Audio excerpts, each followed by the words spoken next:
a song of whales on the shoreline laid heavy and wrong. The tide bore its burden, a sorrowful sight. The strandings o' the Firth in the dead o' the night.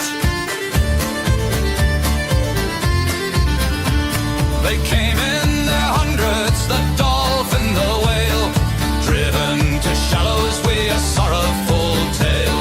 The learned men muttered on nets and no noise, but the seas bear a tally that none can disguise. So order a half and a half at the bar. From Fukushima's waters the fallout sails far. Clap hands on the table, let everyone ken. The strandings o' the Firth mark the folly o' men.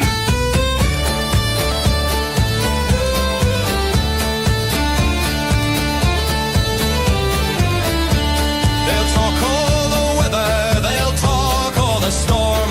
They'll scribble their numbers to keep with the norm. But the count only rises, the carcasses show a reckoning carry wherever tides go.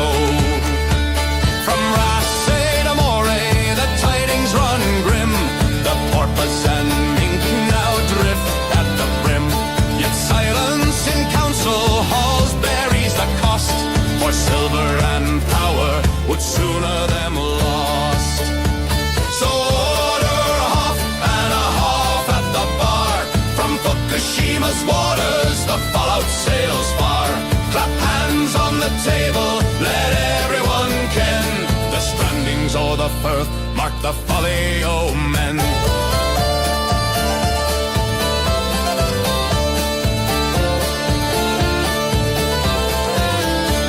And if ye should wander the shoreline at dawn, where once the great singers and dancers had gone, remember the silence, remember the sound. The strandings o' the Firth where the warning is found. So order a half and a half at the bar. From Fukushima's waters the fallout sails far. Clap hands on the table, let everyone ken. The strandings o' the Firth mark the folly o' men. So order a half and a half at the bar. From Fukushima's waters the fallout sails far. Clap hands on the table, let everyone ken. The strandings o' the Firth mark the folly o' men.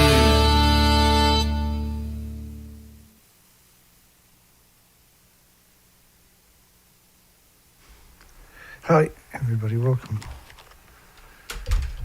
Welcome back. It's a bit of a struggle getting a show in a night.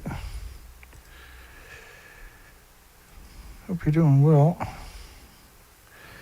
That's the strandings of the Firth.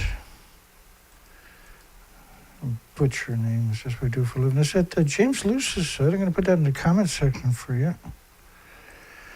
Put that in the comment section for you here in a second, hopefully. Whoever shows up again. Hello, everybody. Good night, everybody. Hope you're doing well. An amazing show for you. Always takes a few minutes for me.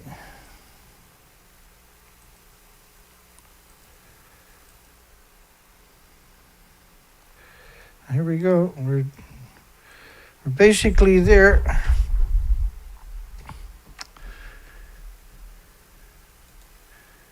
And should it be a criminal to maim, injure, poison, or kill you with man-made radiation? As currently it's not. Currently it's not. It's not illegal to murder you and your friends and your families, your loved ones, and everybody you care about. They murder you with radiation. It's not illegal to poison you with radiation. Should it be illegal to poison you with radiation?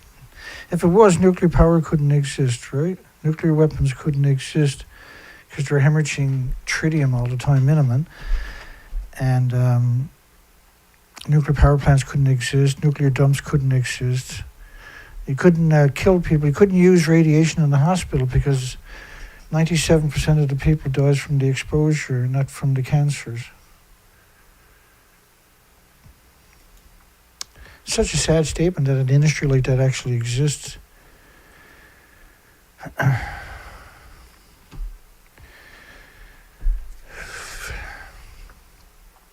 So reactors blew up in Japan. They didn't just melt down. They ejected reactor cores right out of the buildings. That's reactor 3. Geiger counter's in the way up there. Unit 3/reactor 3. And reactor 1, on March the 12th, March the 14th, for instance. This was a plutonium mixed oxide reactor. So in the first couple of weeks, this was a Freedom of Information file. I'm linked below to around 4 million of them, just 4 links. They'll take you to the Nuclear Regulatory Commission and they'll give you access to these emails that a lot of it's redacted.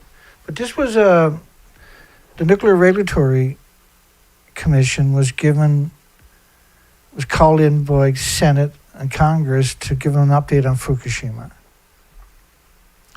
And JASCO, of course, you know, was the head nuclear regulatory agency in the United States at the time. And an email was circulating. They were asking him on the Senate floor. This is like week 1, I believe it is, or even the 16th, maybe. I can't remember the date off the top of my head. High levels of radiation. JASCO said he's not familiar with the email, but there have been times when readings were elevated. And Burgess, which is a senator, asked what levels was elevated. He said, we've seen lethal levels at Fukushima.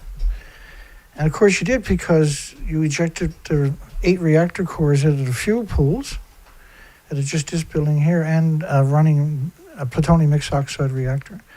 The plume covered the entire planet in less than 30 days with all the studies. And Canada's subsidy of nuclear, Canada's a pretty tiny country, right? Canada, nuclear industry couldn't exist without the nuclear lobbyists and pretending there's no danger, disregarding the emissions from the CANDU reactors, which is, they basically make tritium. It's a tritium production machine for the weapons manufacturing. They just don't really acknowledge it, which sells for around $28,000 to $38,000 a gram. You need tritium-3H for the nuclear weapons, right? Taxpayers' current subsidies is $7.3 billion a year for nuclear energy in Ontario. $7.3 billion to subsidize the reactors.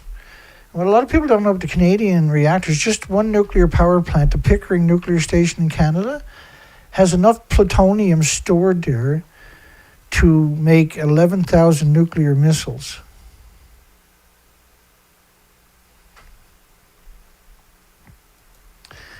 And we're doing die-off. I'm going to start right after this depiction right here. Japan eyes next generation solar power equivalent to 20 nuclear reactors. So if Japan, like, it takes 1 million companies to make the equipment to build a nuclear reactor. It only takes 12 to make the solar power. So there's no excuse that they can't come up with solar power. And there's no excuse they can't use geothermal. They say, well, you know, the natural geothermal in the country is basically has, you know, been a business for tourists and everything else for 100 years. And that's okay. You don't have to touch them. You can just drill down and get more geothermal. It's everywhere on the planet. And we have the technology. Anywhere on the planet we can have geothermal. And we can have the same power. So say, you know, your geothermal is only going to produce 400 degrees Fahrenheit, but you need 600 to boil water to the point where an industry can use the energy, right? Well, you can subsidize it with a little bit of gas, oil, and coal to boost from 400 to 600 degrees. It's still a win. You still don't have to heat the water up to 400 degrees. You only got to use 10 or 15% of the gas, oil, and coal consumables, expendables that you normally would use, right? But they want you to believe it can't be done, but it can 100% be done. All right, here we go. Wait, hang on a second first. for the last number of days, I don't know if I think I mentioned it, that they're messing with me. Let me show you some of the stuff they've been doing, just so there's a record. And there's a reason why I'm showing you this tonight. You'll see coming up in a moment.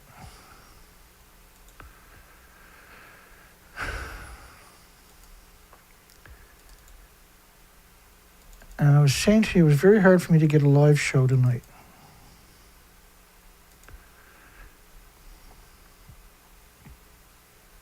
Let me show you what I mean by that. So recently things changed. And I'm going to show you in real time what it normally looks like. And we can do that while we're waiting, hopefully.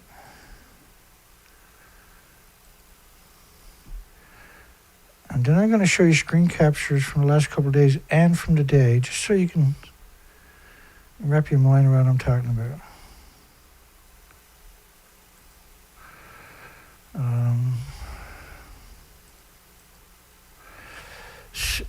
Okay, here we go. Almost there, my man.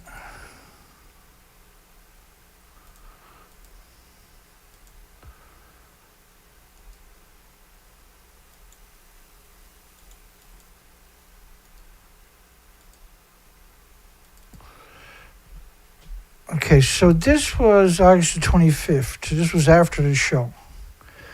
Death of whales, insects, birds, and I'll show you the video actually. You can see the whales 212 video.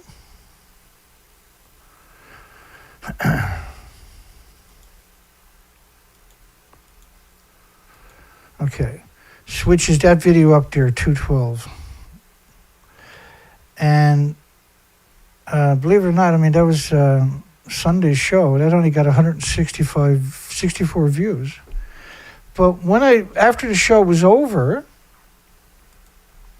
you can see there's no statistics up there. So normally I'll go in and I'll screen capture the statistics immediately when the show is over, and then I'll do it multiple times over 24 hours because I'm looking for patterns. I know I'm going to be censored to nothing, right?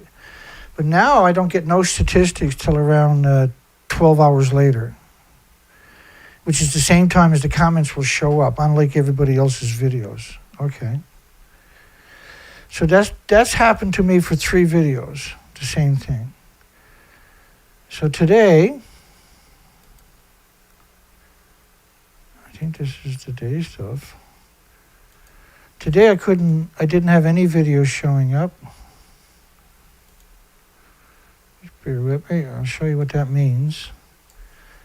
And so I didn't think I was going to get a show tonight because we couldn't.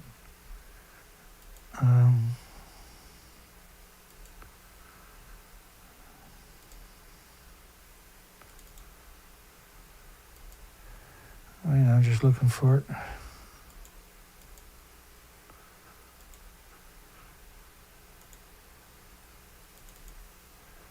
We do this again. Maybe I'm stupid today.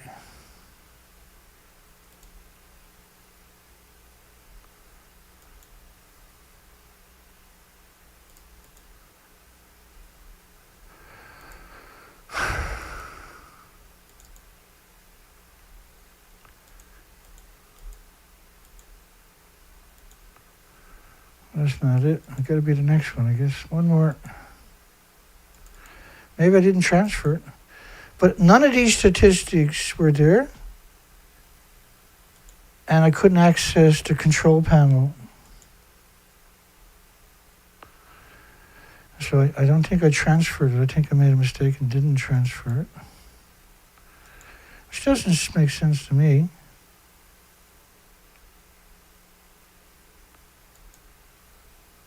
One more try. I thought for sure I transferred it. Apparently I didn't, I guess. Oh well, we'll show it tomorrow night. Or I can just bring in the other hard drive. That could take a second. Just give me a second, I'll be right back. It's important.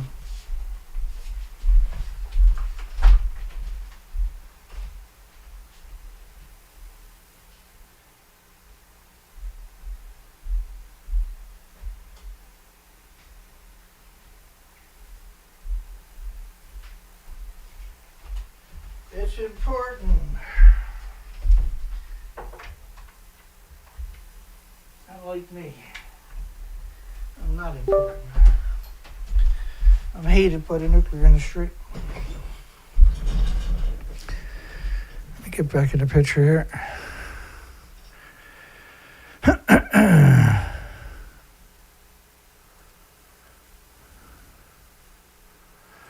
Gonna make me work for it tonight. Hang on.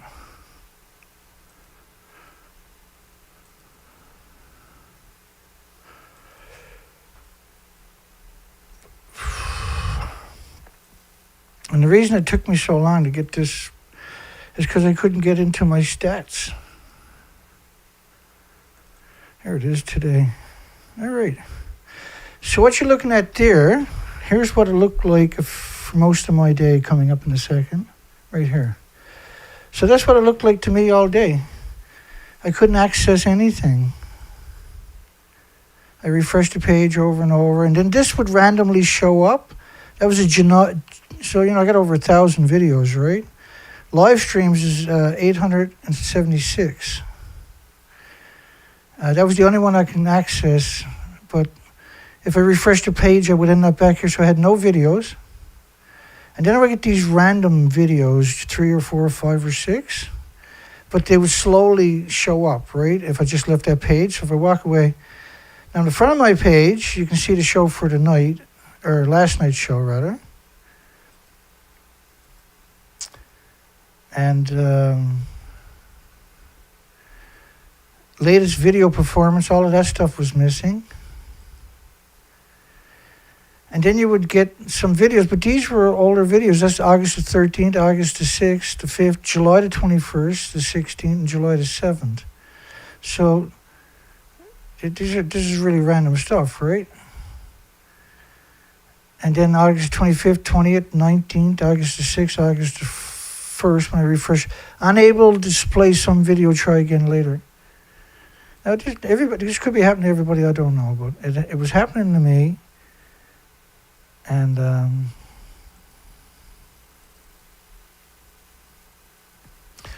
anyway, you couldn't access, and I don't got screen captures, but I couldn't access, and I'll show you my live, this is my live page coming up. Or is it? I don't know what's live anymore. Oh, yeah, it's this one. Let me get out of here for a second because I can't figure out what I'm doing.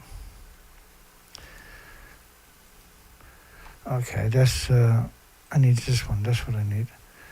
So here's the live feed. And I had no access to this page here whatsoever. And so there was no end stream or go stream or anything like that. Hello, everybody. Yeah, Google. So for the last 4 or 5 days, I've been having huge issues. But tonight I couldn't even, it was only about 20 minutes before the show started that I actually had access to this page that I can do the stream. And I think the rest of the videos showed up. Yeah, so the rest of the videos finally showed up. But it wasn't until about 20 minutes before I was ready to go to the stream. So it's either quite a coincidence or they were working. And then when they knew I was going to do my live show, they said, okay, well, let Dana do his show, then we'll go back in and screw him for the rest of his life. I'm actually a good person. I know that sounds incredible to the nuclear industry. But I'm actually a good person, and I have a right to have a conversation too. And you shouldn't be censoring me. You should call in and explain to me why you hate my guts so much. I know Japan doesn't like what I'm doing, but you're poisoning every species on our planet. Am I supposed to sit in silence or what? Am I not supposed to try to fight for the species? Am I not supposed to fight for the rest of the Japanese besides the nuclear industry? Am I supposed to fight for everybody on this planet? Because you won't. You people are insane. What you're doing to us, you're insane. It's just unconscionable that you're doing that to us.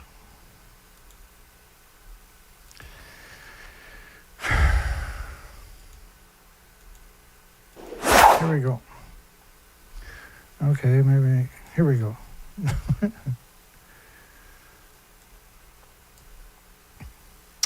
going to use that other screen because we're having a bit of luck with that. Scientists suspect the puffins are starving to death. Now, kind of where we left off last night. They're starving to death in incredible numbers. And they have found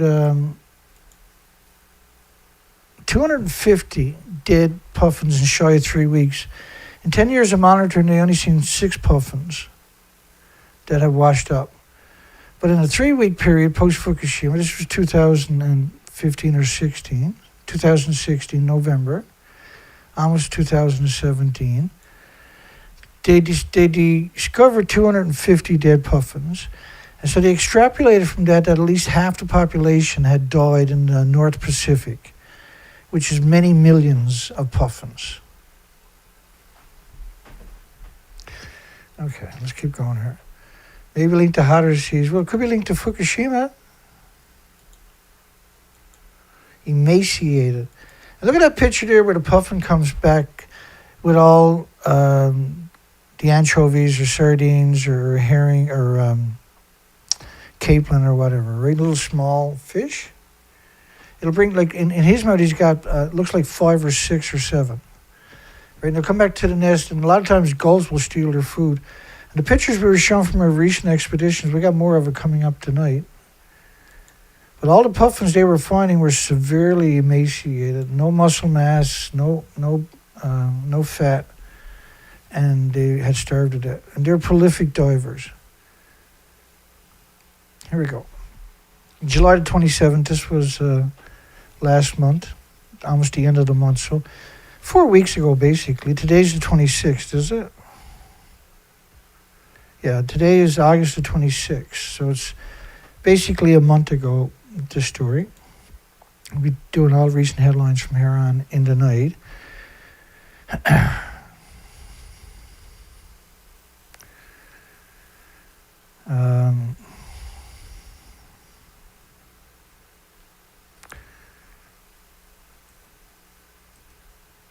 Sounds good. James is working on another song. When he says something like that in the comment section, there's a good possibility it might show up before the show is over. So I'll try to push it up to the 2-hour again tonight. I don't think people realize how hard it is to make his videos. And music, of course, is so easy to criticize somebody, so you're very conscious of it, right? Unlike me, I don't even comb my hair, I wipe my nose or my arse, I just sits down and does the show, right? It's easy. Show up and tell the story. I'm just kidding. Fishermen say they're upset by what caused so many varieties of fish to end up dead. They're upset. Countless large dead fish. So the large fish are the breeder fish, right, for repopulation. Bluegills and capped fish and carp, and the bigger fish, which are the ones that keeps the ecosystem going. And it happened in 2003, but it was nothing like this. Now it's catastrophic. So post-Fukushima, basically, is what they're talking about. Not basically, that's what they're talking about. A combination of things, I think, he says. Now, of course, freshwater has phytoplankton, too, which is the basis of the food chain for the freshwater ecosystem, right? We have some aerators that were broken that had to be fixed. So there was a time period when you had about 6 of the aerators that were not working. And then there was some algae growth, so that contributed to the reduction of oxygen in the lake. Now, I don't know which lake, whether it's fed by glaciers or anything like that, because that really matters. But it doesn't matter. Let's keep going. These are just, I'm out there reading all these stories, and anything to do with hypoxia. So he's saying it's a conjecture, it's opinion. He's not sure, right? He's not sure if this is what's happening, but... Right, that's one of these theories. It could be Fukushima too. See, heat wave, and that's what we're seeing with post Fukushima is the hypoxia everywhere, and in the Pacific and Atlantic Ocean, extensive, and particularly the Pacific. But the Atlantic we got 46 million birds missing here in the Atlantic, and these are the biggest species. Right? This is the biggest migratory run on the entire planet. And 46 million birds are missing. Now the birds, the gannets and the puffins, are going to show you later on from this month's research expeditions, field studies. The only species we're seeing... I was looking at another colony that's missing today. There's 2,000 birds missing. They're there all year, each year.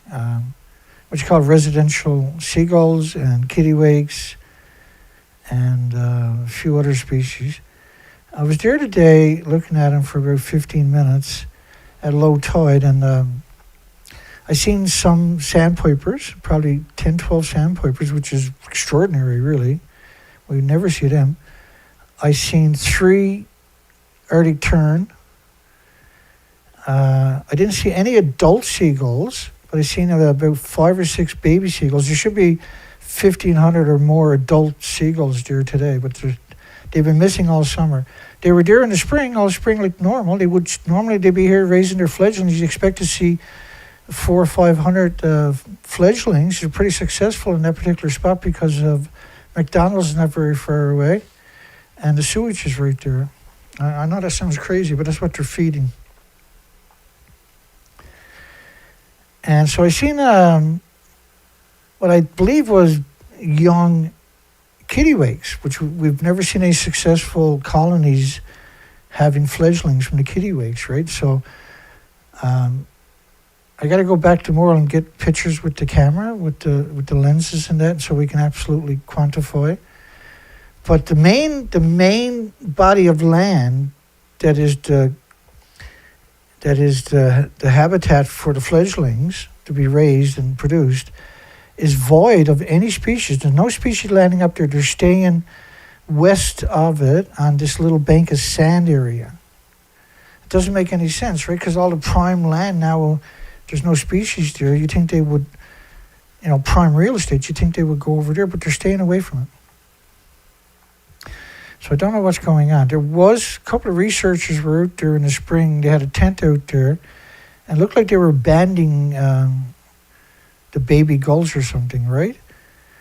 And there was like 1,500 gulls out there, saddlebacks and that. They're not out there. None of them are out there. I've never seen that.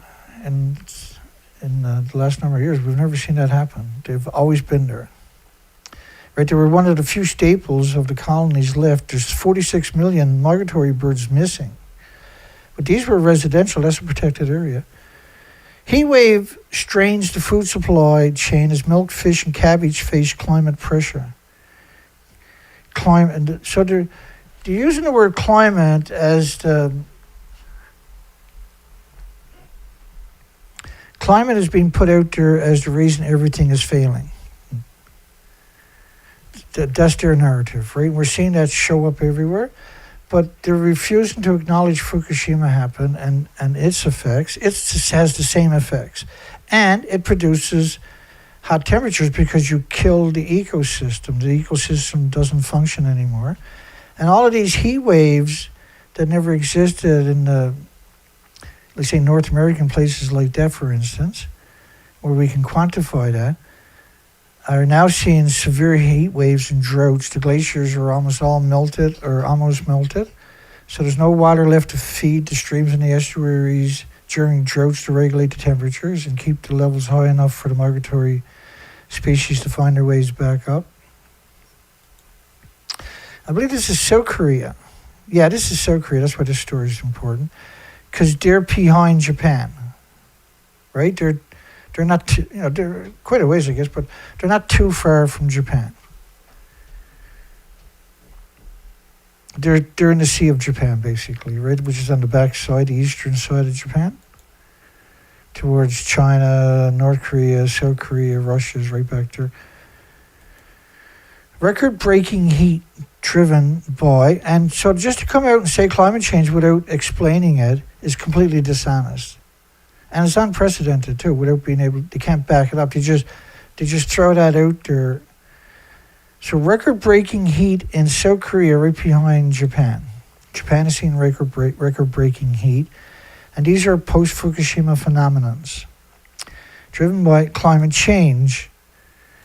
Now, climate change, of course, we know from 80 years of emissions from the nuclear industry is catastrophic to the climate. The emissions are, because you kill, well, first off, you destroy the glaciers, a huge regulator of temperatures for the waters and that, all the way to the coastlines.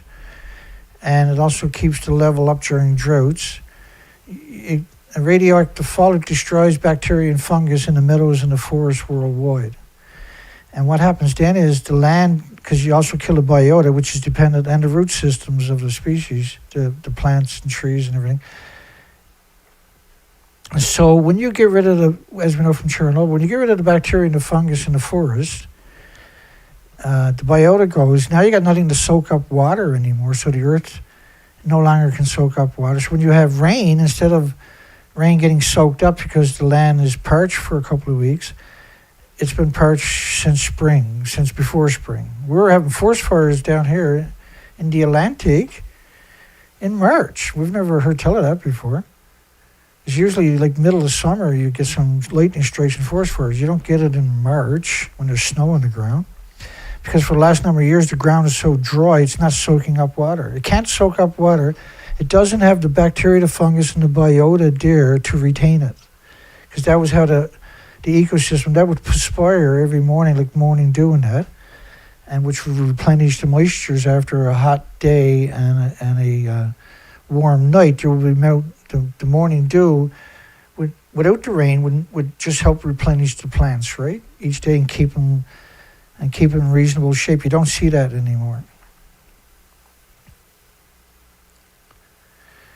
Disrupting South Korea's agricultural sectors, marine species they're talking about, aquaculture rather, with fresh milk production, farmed fish survival, summer cabbage. The farmed fish survival is, they're having issues because of hypoxia, because the ocean is warmed up, because we broke the cycle, the food chain cycle in the ocean with the initial pulse event from Japan. That's never stopped and never goes away. Right, just the ocean emissions by 2013, they expected that, this was the German academic study, who now phased out all their nuclear power because of its hideous attributes.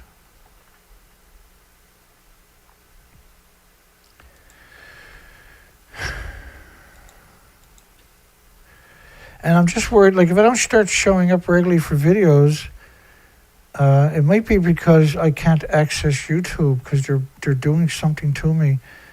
I think where we're doing all these die-off videos in a row, we're starting to get to them, right? The pressure is starting to get to them, because normally we only do one every couple of weeks. Now we're doing, this is number 7, I think, is it, in a row? I can't remember. We got so much to get through that we got no choice but to do it this way. Just a bit of patience with me. I'll be right with you in a second here. I'm having a moment here. I'm looking for something in particular. I'm not finding what I want, so I'm just going to grab this. Let me scroll for another second. I went past it. I was too busy talking. Not me. I know what you're saying. No, Dana. Never you. You never talk very much. I actually talk all night when I'm sleeping too. I'm worried that if I don't talk constantly, I might not be able, when I wake up tomorrow, I won't be able to talk. So the Pacific, it's not just the Pacific Ocean, right? So when you think about the radioactive fallout, that's one study. I want you to think about this study from the French government, the IRSN, and they were saying cesium-1, it was a spike. The radioactive fallout spiked, which means this is radioactive fallout. 1 million to 10 million times pre-Fukushima levels. 1 million to 10 million times. So that model is 8 days. This is the French government, the IRSN. So think of an invisible snowstorm starts in Japan, and by the time you get up to day 10, this is what it looks like. By day 15 is right here. And by day 20, the whole planet, which is right now, at day 20, The whole planet is covered. This is cesium-137. So the mountains and the land masses is not the biggest part of the planet, it's oceans, right?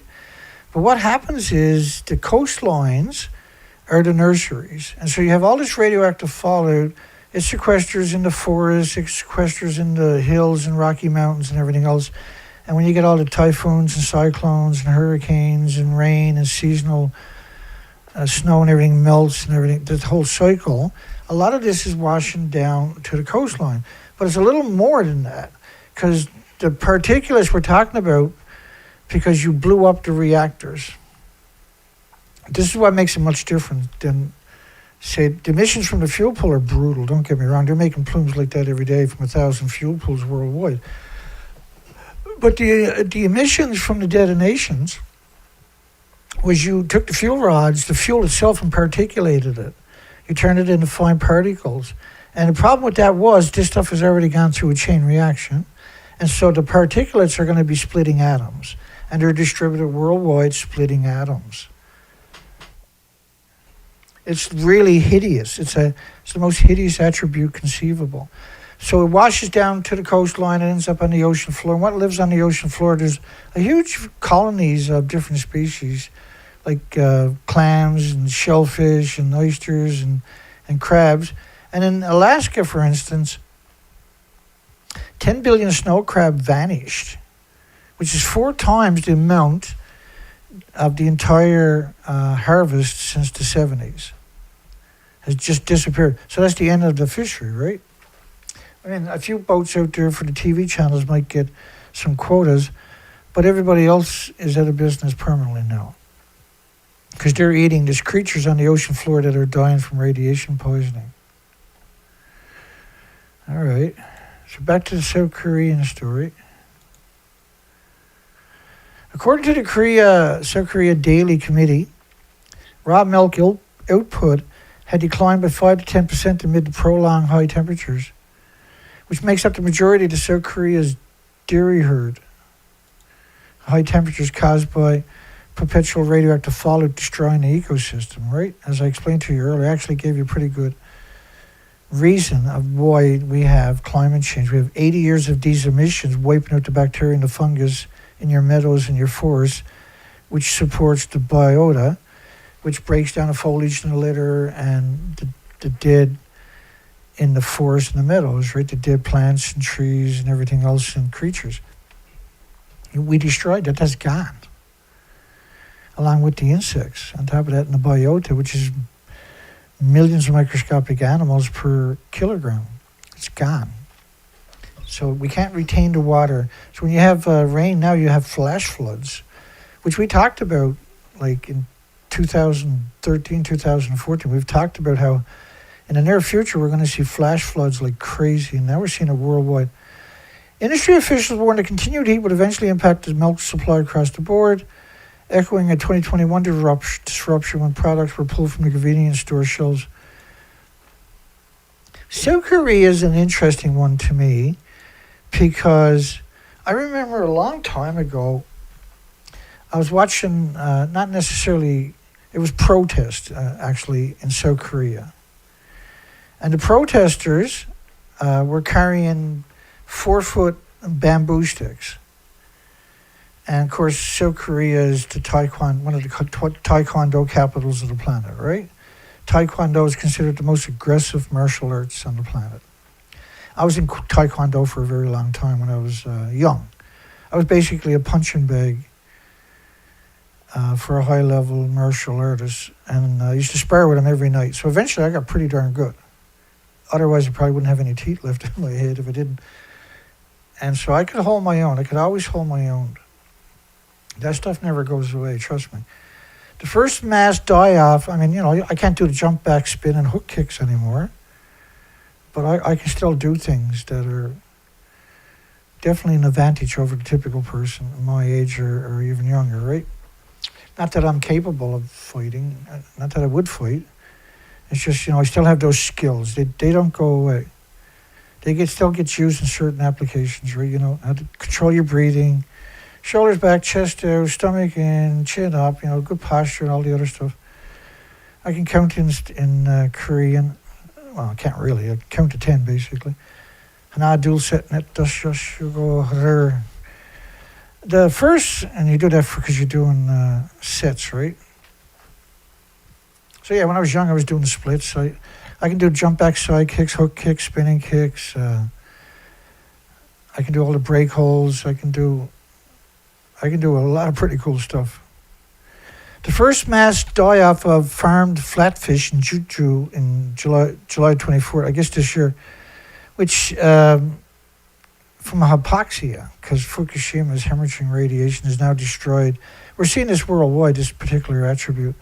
Agricultural operations are also really... Oh, let me go back to the South Korean story I was talking about. So South Korea is an unusual one for me, because martial arts to me is a lot about honor. Right? It's not about being able to beat people up. It's a way of life, right? And it's about honor. It's about having integrity. And in South Korea, I was watching a protest.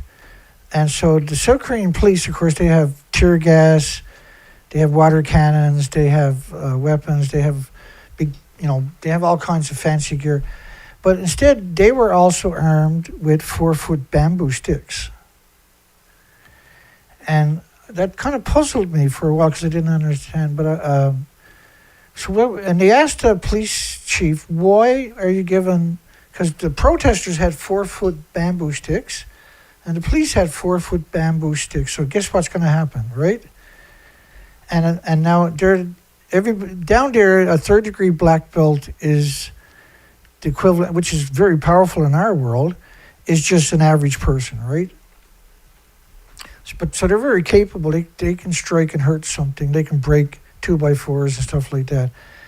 And but it's not unusual. Like a 4th-degree black belt is considered a perfect student in South Korea, where in the Western cultures, a 4th-degree black belt is considered just like magic, right?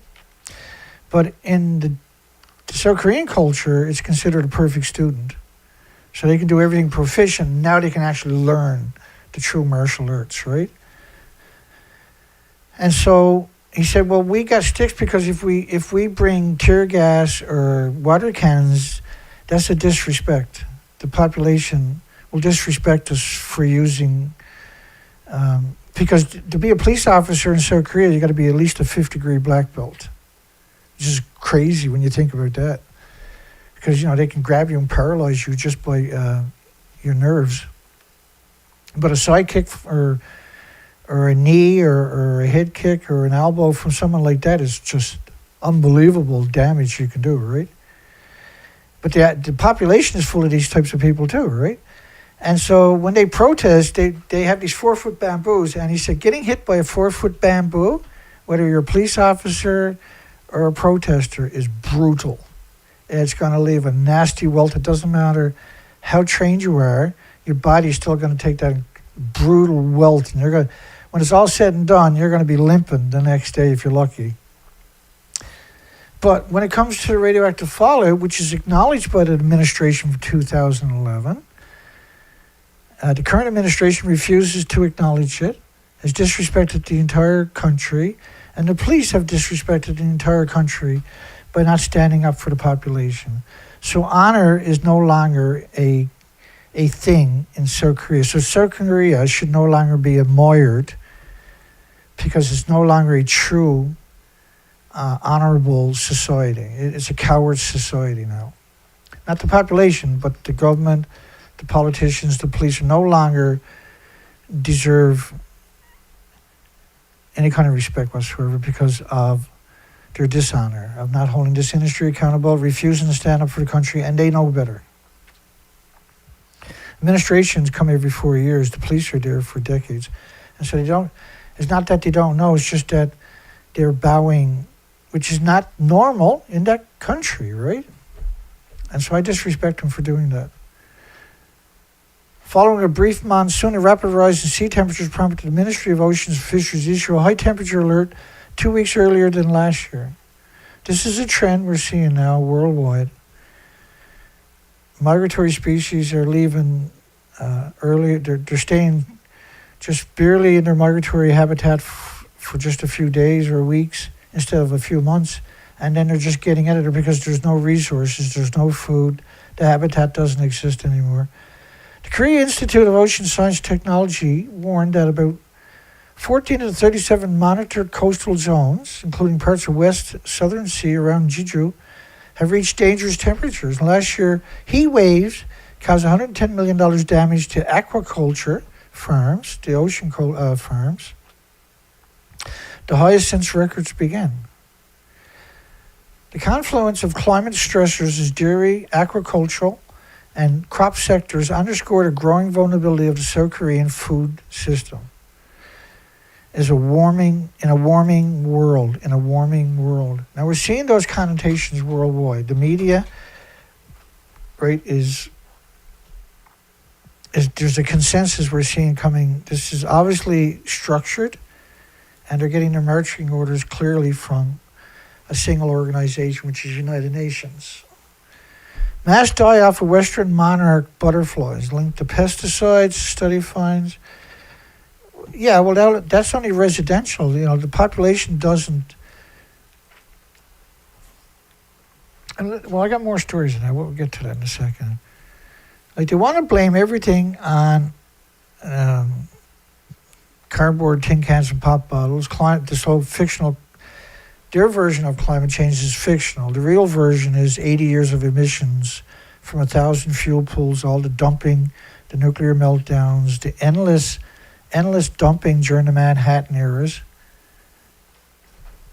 And it's hard to wrap your mind around. But one example for, say, just the United States, not counting all the other nuclear countries, but they all would have, particularly the Soviet Union and Russia, would have had the exact same attribute with the Mayak and the Tetra River, for instance. Whereas at Hanford in the United States, during the Manhattan Project era, when there was no rules and regulations, they dumped 450 billion gallons of sludge. And this sludge is splitting atoms. And they dumped it into the unlined trenches. And they had to, because if you dumped it in the lined trenches, you would cause a chain reaction. You're talking about 41 miles of unlined trenches. But that runs right into the massive Columbia River, ends up a lot of it in the Pacific. But it also feeds around 20,000 farms downstream from Hanford with that same water. And 450 billion gallons, and let's put it into a 6-foot wide aquarium, is 518 feet tall, 58-story building, and it's wrapped around the entire planet more than once. Imagine a 58-story building wrapped around the entire planet more than once of nuclear waste from a single site from the original first decade. And then think about what India and Pakistan, Canada, United States, Israel, and the rest of the planet has already released into the environment. Great Britain, which is not so great anymore, had released, for 30 years, they had cargo ships that were specific to go out and dump barrels of nuclear waste into the ocean. And today they're recycling 93% or 97% of the nuclear waste, where just 5 years ago they would only recycle 3%. Now the new generation of students refuse to follow any rules and are recycling 97%. This is madness, but and it just shows the nuclear industry has a total death grip now, and we're doomed because the world won't fight the nuclear industry. They won't fight back. They won't hold them accountable. They're not trying to learn. They're incapable of finding anybody that's trying to help them.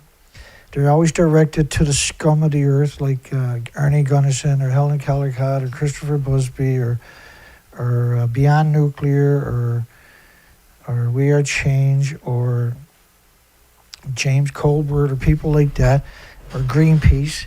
These are all put out there to distract you away from reality. They're very good at keeping you off balance.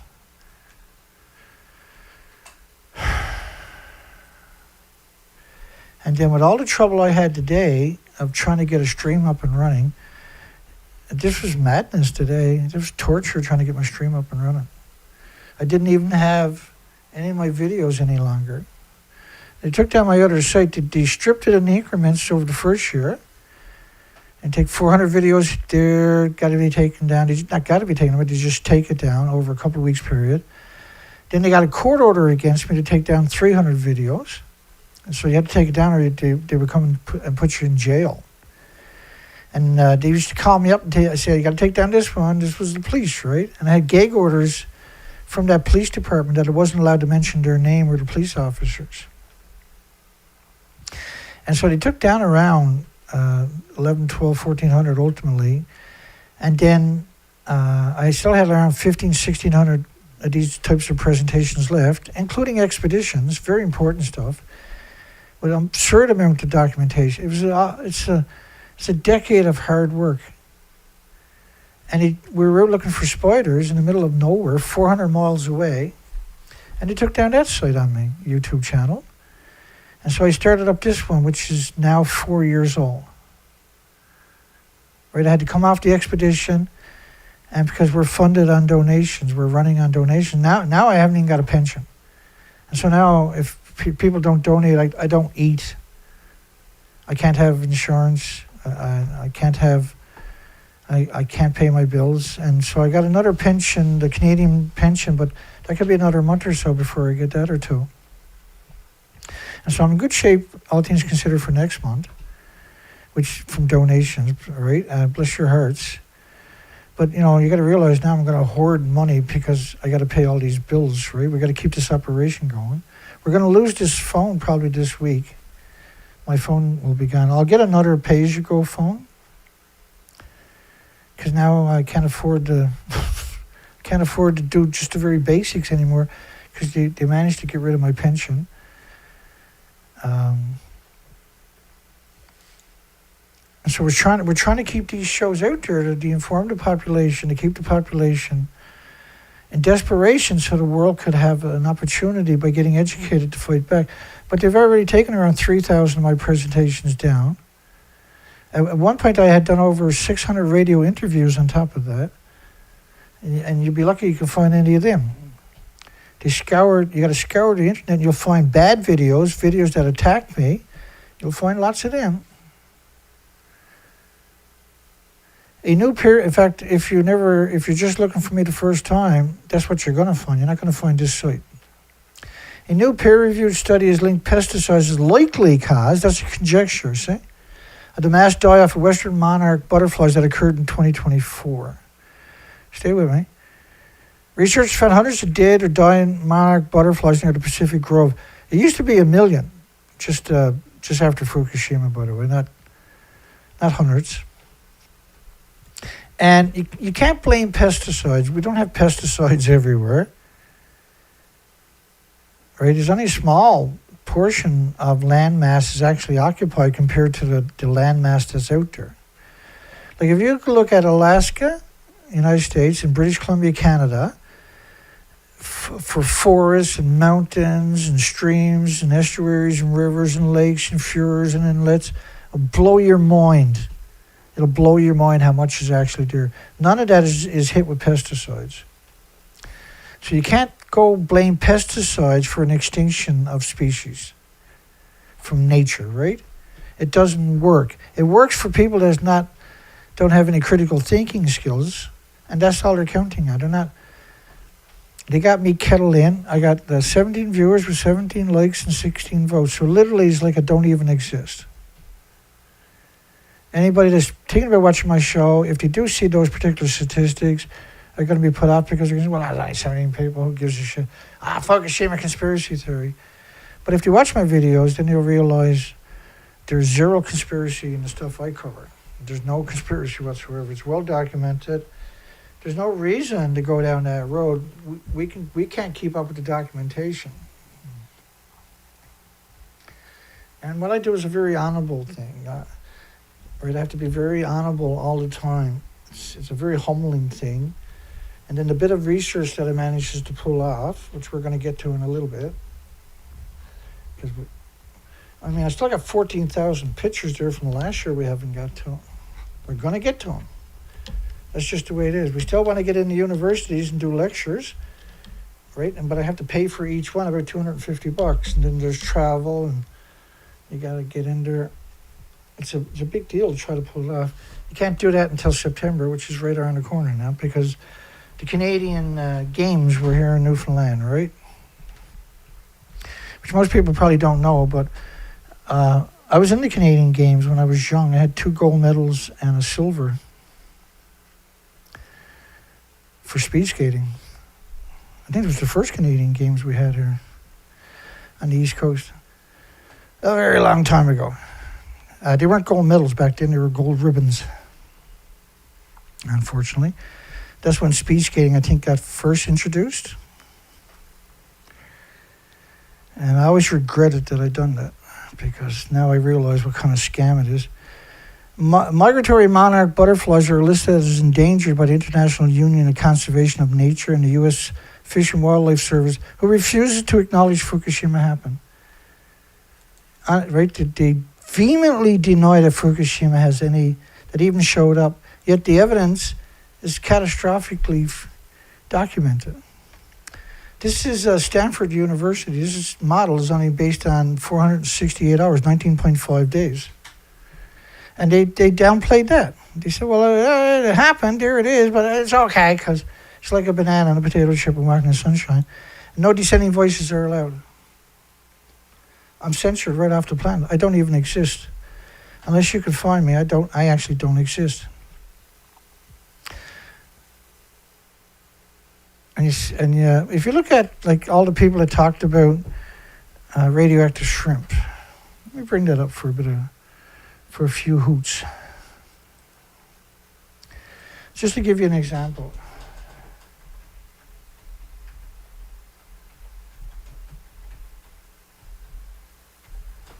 When I was young, I was a radioactive shrimp. I bet you didn't know that about me. Like, we even got scumbag of scumbags, the degenerates of degenerates, Coyle Hill. What a disgusting mega that guy actually is. He's one of the worst humans I've ever come across, eh? He's hooked up at a university, and the media just pumps him out there. And so he gets lots of views, and he's pure propaganda. Most recall frozen ship for the problem with it was 68 becquerels a kilogram, right? The problem with it is that 11 or 50 becquerels a kilogram, 50 becquerels a kilogram is permanent lesions to adults' organs and permanent heart damage to children. So all of these, and Coyle got 1.2 million views in just one day. His job is to lie to you like nobody's ever lied before. And you wouldn't believe how many videos are out there of that. But I only got 160 views on mine. Everybody else got thousands and thousands because they regurgitated the narratives, right? The mainstream narrative. There was no dissenting voices. They just told a story. And they felt good about themselves, and then they went back to sleep and talked about celebrities and politicians. But it got a lot of traction, right? You have all these people coming out, they all got at least thousands or tens of thousands or hundreds of thousands of views. I got 160, was it? Let me see. You see my shrimp? 200 views 5 days ago. I used James Lucett's song about the radioactive shrimp, which was an amazing video. That's an amazing video. You can see it over on James's site. But there were so many videos about the shrimp, I couldn't actually keep up with it. It was unreal. Right, I left her comment. I left quite a few people comment that I had any traction. There was only a couple of people messaged me back, but they didn't follow. They didn't show up on my video. They didn't say anything. They didn't watch it. They're too busy being influencers, I suppose. They gave everybody, like, they literally, I'm not the only person they replied to every single person in the comment section.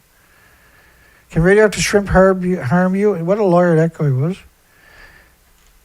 And so look at what, and this piece of shit right there, that video there, what a worthless human that guy is. He's a doctor. It was really something that I had, you'll never find my video. Everybody got thousands of views, or they were really small and they didn't they didn't matter to the media. But the media, if they had a big audience and they told the exact same story as the media did, then they got put on a pedestal. But the traction was crazy. How much traction this story got. I couldn't believe it. And we're only 5 days later, or 6 days later, and it's never stops, eh? That's James's song right there. He got 652 views. He probably promoted it, I would imagine, in order to get that many views. Because poor James is censored like crazy. And then you got these people, they were out dragging for shrimp with their little speedboat. They actually got you can see the drag net on the back. And they just capitalized, brought people to their sites, but they don't know nothing about nuclear, see? They're just going to regurgitate the Walmart. And Radioactive Drew says is not from Fukushima, for goodness sakes. So will Coil Hill. If you watch Coil, don't watch it. Please don't watch Coil Hill. Don't give that guy a view. It doesn't matter, but don't get lulled into complacency and watch his stuff. And so the numbers were 68 atoms a kilogram. One of the numbers they're all throwing that same number around. But 50 atoms a kilogram, which is becquerels. A becquerel is a pulse of energy. So the atom pulses energy almost at the speed of light in every direction each second. That's called a becquerel. So you can't have a becquerel without the physical atom, the cesium-137 in this case. You can't have 137 without 100 times more strontium-90, by the way. But let's just say the cesium-137 is magically the only isotope. It pulses energy 600 feet every second. It's a nasty isotope. And so all the media and everybody else who didn't know, with good intentions or not, ended up downplaying it because they don't appreciate it. So people are sick of cesium-137. And cesium-137, almost 99% of the studies produced. And there's been hundreds of thousands of studies, all of them meant to downplay Fukushima. But it's stunning. Look how many videos. We're still going strong. Look how many videos on the radioactive shrimp in the last 6-7 days. All of this, and I can probably scroll for a long time and never even scratch the barrel. Right? It's crazy, isn't it? And let me go backwards. I left a comment on her video too. I think she answered me, but I don't think she came over and watched the video. But that's just a few of them. Look how many videos on the shrimp. And the most worthless human I've ever come across, Coil Hill. The scum of the scum, man. The degenerate of the degenerates. And he says Fukushima didn't happen. It was like a banana, potato chips, like this many bananas. Same as Veritasium. Which made documentaries for CNN. Every dose from Fukushima equated to this many bananas. That's actually evil for someone to do something like that. We're still on the monarch butterflies. Let's keep going. Estimated western monarch butterflies is 99% chance of becoming extinct by 2080. No, the whales are all be gone in the next couple of years. Does anybody really think the monarch butterflies are going to last till the 2080? Give you a head shake. Population has declined by 95% since the 1980s, since all the nuclear testing, right? Whenever you see any studies from the 60s, 70s, 80s, 90s of species declining, you really should include the fact that the radioactive fallout was a continuous plume covering the entire planet. It's never stopped. But Fukushima was a pulse event. And so we've seen this acceleration post-Fukushima. So I went back through my links. Monitoring western butterflies based in Los Angeles. She's a writer who's passionate about sustainability, but yet knows nothing about nuclear, which affects the sustainability. This is 2020. Slim hope for the monarch butterflies.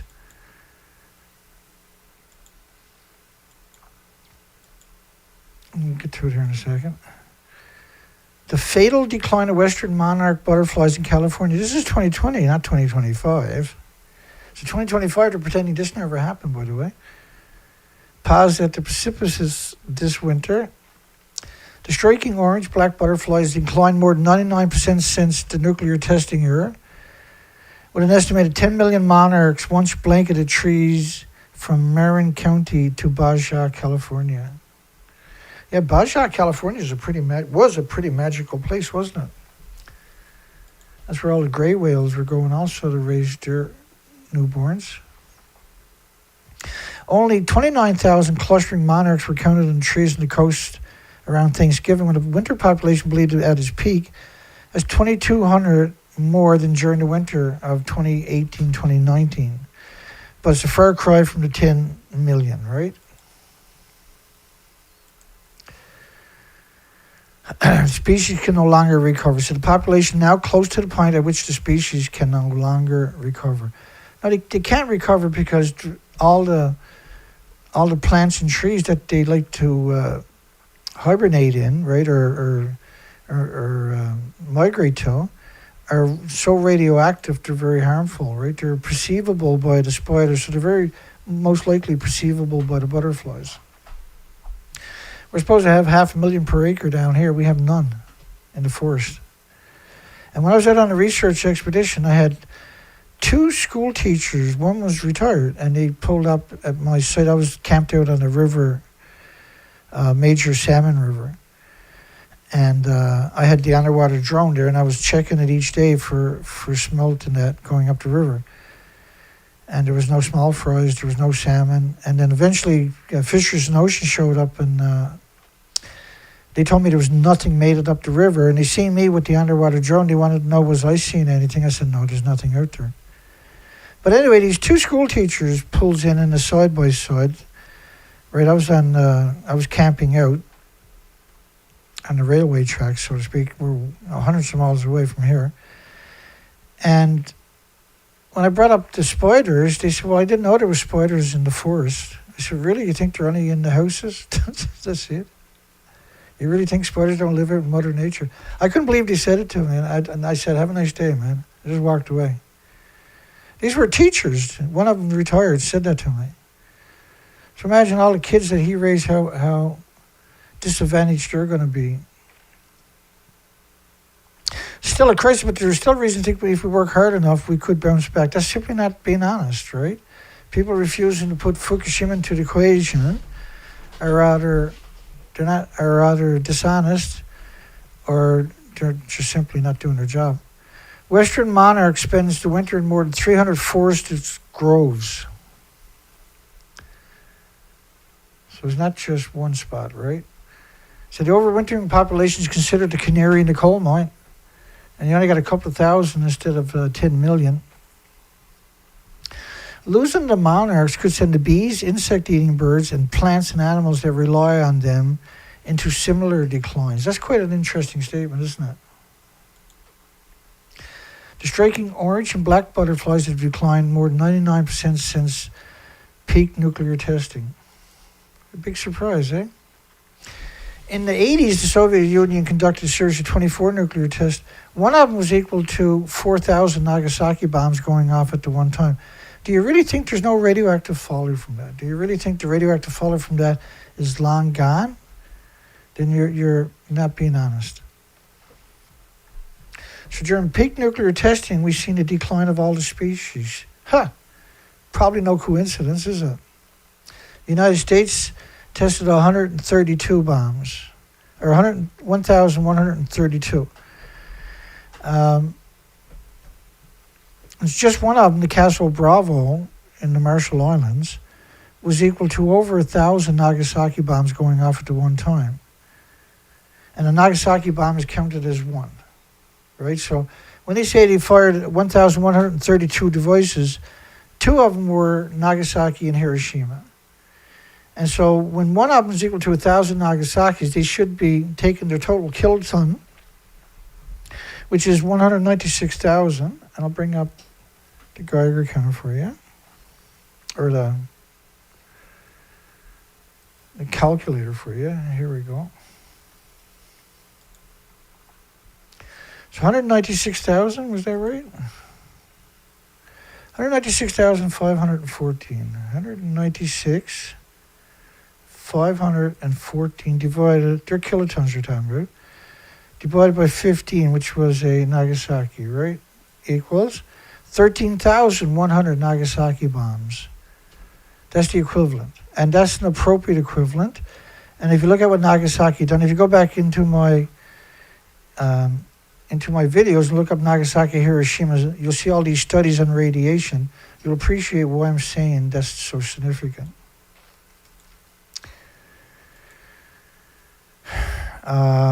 Soviet Union was 296,000.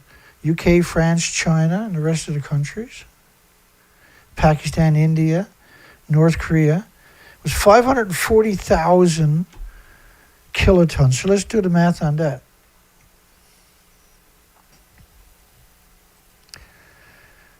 Give me a second, I'll bring up the calculator again. Here we go. So 540,849. 540,849, rather. Divided by 15 kilotons. So the equivalent, I think it's 38,000, is it? 36,056. But there's other equations that you really got to put into that. So that's a round number of 36,000 Nagasaki bombs on this planet. Not 2,000, like they're claiming. But when you put it into kiloton and you put it into the context of how big Nagasaki actually was, how big Hiroshima actually was. Hiroshima was a uranium. It was the only uranium. Little boy, fat boy was the plutonium bomb. So 36,000 Nagasaki bombs worth of radioactive fallout. That's a nuclear. Is that not a nuclear war? So if Russia and China and America and the United Kingdom and France set off 36,000 nuclear weapons, is that a nuclear war? Because they already done it. They already had their nuclear war. People just refused to acknowledge it happened. It's not my fault. Nuclear testing is a nuclear war. It's the same bomb and the same radioactive fallout. And radioactive fallout is the only emitter that makes a plume that covers the entire planet. Gas, oil, and coal emissions make carbon. Carbon, wherever it goes, is more trees, more babies, more puppies, more insects, more plants. So this was going on for 4 decades straight already. But this is Fukushima. Fukushima was a pulse event. The inventories of Fukushimas that were lost were orders of magnitudes of what all the nuclear testing worldwide added up to. And the emissions from Fukushima are particulated fuel, which means the particulates, wherever the two are splitting atoms, and that's capable of irradiating trees and leaves and branches. And so when they wash down to the oceans or rivers or streams, you have irradiated plants going into new habitats, destroying the ecosystem wherever it pitches to. And so this is why you're not seeing the biodiversity, the bacteria, the fungus, and the biota breaking down the foliage, because the foliage was so radioactive, it killed the biota and the foliage and the radioactive fallout itself, right, which was particulated.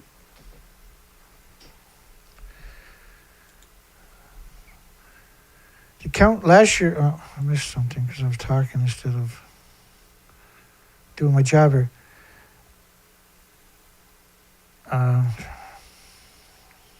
It used to be 10 million, but during the nuclear testing, it disappeared down to nothing.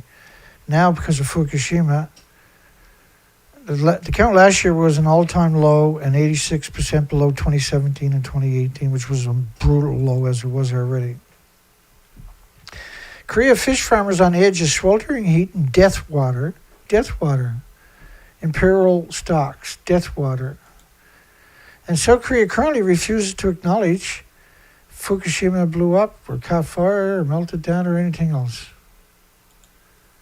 They unequivocally refuse to acknowledge that it blew up. And I'll play the explosions for you actually in a second here. But when you look at that building, will you agree with me that that blew up? Both of those buildings, that's reactor 4 and reactor 3, which was the Medusa.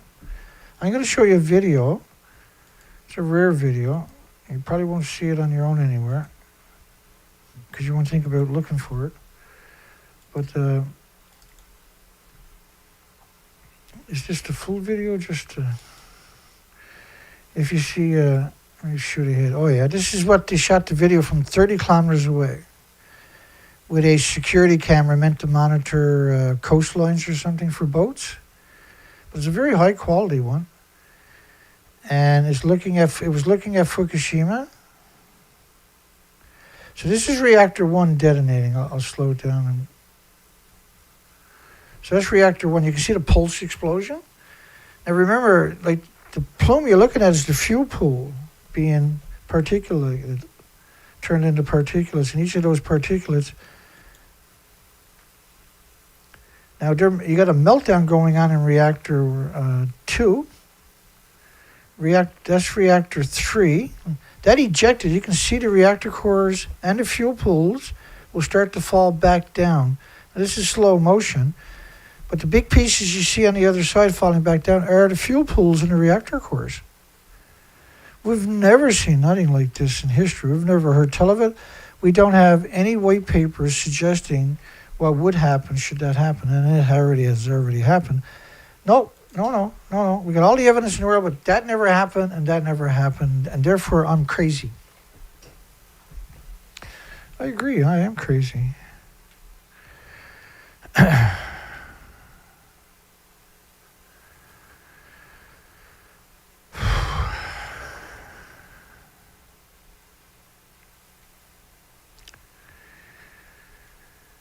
Yeah, Kyle. I can't even remember his name for it. I got a whole folder that I want to do on that guy, but I can never get to it. I got to come out and burn him at some point. Maybe I'll make a point of it in the next couple of weeks. At around 2 p.m. on Wednesday, and this is still South Korea, talking about the fish, it reached 32 degrees in the water, which is 89 degrees in the ocean, where it's never been at temperatures before, right? As fish cages for red sea bream and rockfish bobbed in the waters off the village, covered by shade nets to block the harsh sun. These are extraordinary temperatures. 89.6 degrees. These are just, wow. It barely rained during the monsoon this year. They're lucky. They should count their lucky stars, because if they get a monsoon now, after 14 years, they're going to get brutal flash floods everywhere. But you got to have water, so it's a double-edged sword. So the sea warmed rapidly, and we've entered the high temperature zone earlier than usual. These are extraordinary temperatures, not high temperatures. These are unprecedented temperatures. Since late June, I've been feeding the fish a special diet with antibiotics. Who wants to eat that fish? Why would you want to eat that fish now? That's not a fish anymore. That's a man-made chemical now. If it's eating antibiotics, when you eat it, you're eating antibiotics. And nutritions to help them endure the heat, but I still worry about how long the extreme heat will last and whether we'll see the mass death again. Of course you will. Fukushima effects will never go away. We need to close all nuclear plants. We need to close all the fuel pools. We need to deal with that stuff. We need to contain that. We're not even trying. And it's on purpose. They're trying to poison the entire planet. Not trying anymore. They successfully poisoned the entire planet, and they don't want to stop. There's no incentive for them to stop. There's no penalty for them to stop. There's no law that makes it illegal to poison you. Hence the reason we have that poll tonight. It's not illegal to poison you, so there's no incentive not to. Should it be criminal to maim, injure, poison, or kill you with man-made radiation? Because currently it's not. I couldn't put the word because there because you only got 100 digits, right? As currently it's not just as appropriate, I hope. Please forgive me for Google's flaws. Around 1,800 fish farmers, that's crazy. 570 marine farms cultivating species like rockfish and red sea bream, sea squirts, and oysters. Last summer, when sea surface temperatures in the areas rose above 30 degrees Celsius, mass fish die-off struck 604 farms, causing damage worth $35 million across more than 29 million farm fish and shellfish perished, resulting in a total loss of 65.9 billion won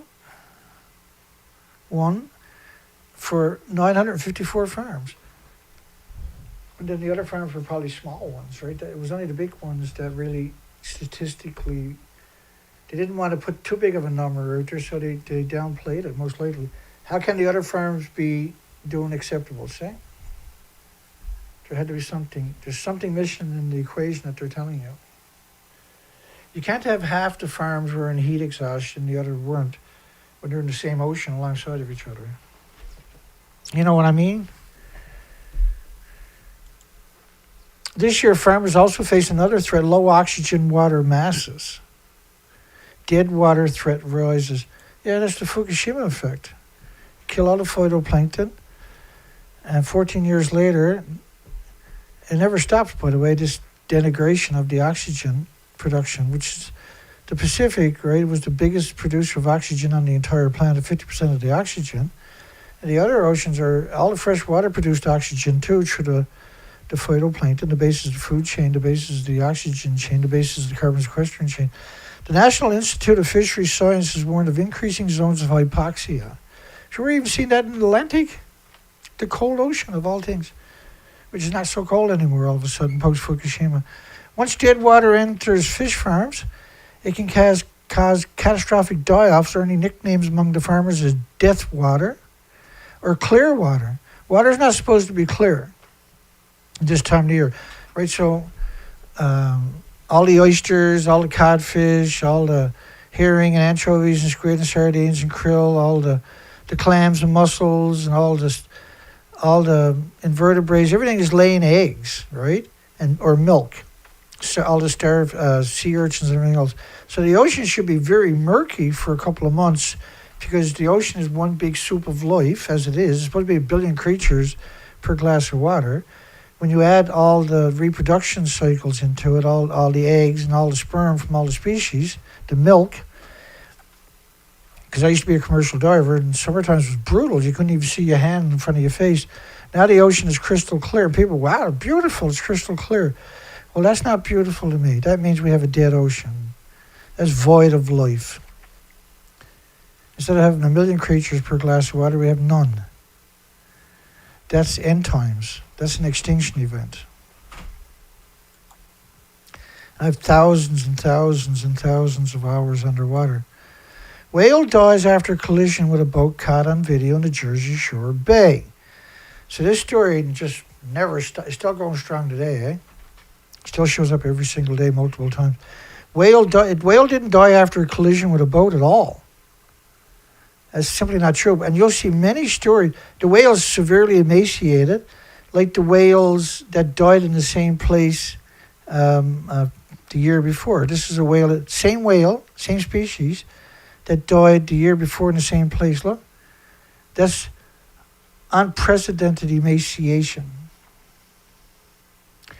Should be 20,000 pounds. Does that look like it's 20,000 pounds to anybody? Okay, let's come back to that story. And I apologize, I haven't got to that story yet because, like the preamble, the original series, so this is video 7. So if you go back 7 videos and you watch the original first video, because if you haven't seen that one, hopefully this week you'll find time and watch it, or at least by the weekend, because that will bring everything I'm telling you tonight together for you. The first 2 videos, really, but particularly that first video, that was meant to lay a foundation so that you didn't need to know anything about Fukushima. I give you the whole foundation, the history and everything else for the 14 years, like a decent version of it, so that you can articulate, or you can appreciate why I'm articulating certain things and I'm saying certain things and I'm pointing at. I provided you with your document. I still do it, right? But the original first presentation was about giving you the documentation of why we're making our assertions, okay? And so if you haven't seen that, then you really want to learn, then that's where you got to end up watching that first presentation, and even the second one. You should watch them all. In fact, what you should do is you go back to March the 14th anniversary of this, March 11th anniversary of this year. And you'll see I've done like 14 presentations. I tried the hardest I have ever tried in all these years I've been doing that. This anniversary, I pushed it for 2 weeks. And I basically, volumes and volumes and volumes of documentation. Each day was a different facet of Fukushima and the nuclear industry, of pollutions to the environment. Right? And that was it's desperation. Same as what I'm doing right now. These shows I'm doing right now are desperations. And the industry has replied by defunding me, ostracizing me, demonizing me, and now taking away my ability to reach an audience and even produce a show, right? I had to wait till 20 minutes for the show started before I finally had access to do my show tonight. What are they going to do to me tomorrow, I wonder? Are they going to knock down this site again and then ban me on YouTube? Is that what they're going to do? You'll find Dana Durnford up on BitChute, by the way. That's my backup channel because I'm not allowed to have a backup channel on YouTube. Everybody else can, but I can't. Every time I opened it, they closed it immediately. It said, against the rules and regulations of YouTube, which it wasn't, simply not. Only for Dana, right? So the nuclear industry actually has the keys to YouTube's Dana's channel. That's not an opinion or a conjecture, that's a fact. A minke whale died Saturday in Jersey Shore Bay a short time after the video showed it collide with a boat. It didn't collide with a boat, and the video doesn't show that. The whale is trying to beach, it's emaciated. The boat is very shallow water. The whale is trying to get up. The boat goes in front of the whale, where it's coming ashore. It's very weak. It gets stuck under the boat. It's got no choice but to thrash. It wasn't a collision with the boat. Nearly capsizing the vessel and throwing a person overboard. And I'll show you that stuff going on. It didn't necessarily throw someone overboard. That's the video there, actually.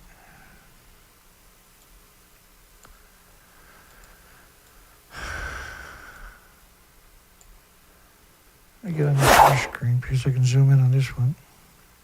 So I'm going to configure the video like this. You'll see me doing stuff like that so we can, because the frame is not always steady. And you'll see me zoom in and zoom back here because I might have to do it twice. It's stuck, like they're stopped, their engine is still running, but they're in very shallow water. The whale is trying to get ashore. And when we finally get pictures of the whale, you can see it's actually emaciated. You can see its spinal column. I'm going to adjust the volume down, and then I'm going to come back up. Stay here, stay here. Oh my God, they're going over. Oh, Yeah, the whale is stuck under the boat. See? Cut the motor off.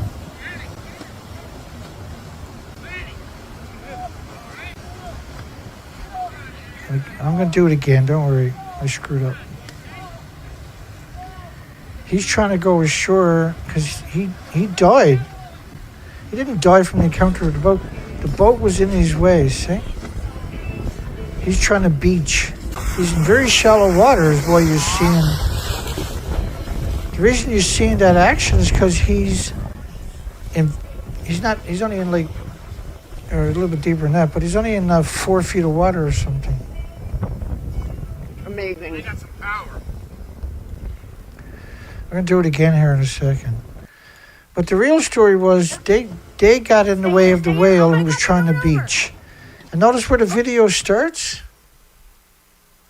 You see the missus fall overboard? But watch, she'll stand up. It's really shallow water. She stands up in a second. Cut the motor off. She's going to stand up. Watch, now she stood up. She's not holding on to the boat. Now she's holding on to the boat. She's actually stood up. It's very shallow water. It's too shallow for the whale. The whale is trying to beach. And that's what he does, or she. She heads right in and beaches. It couldn't keep his blowhole out of the water anymore, see?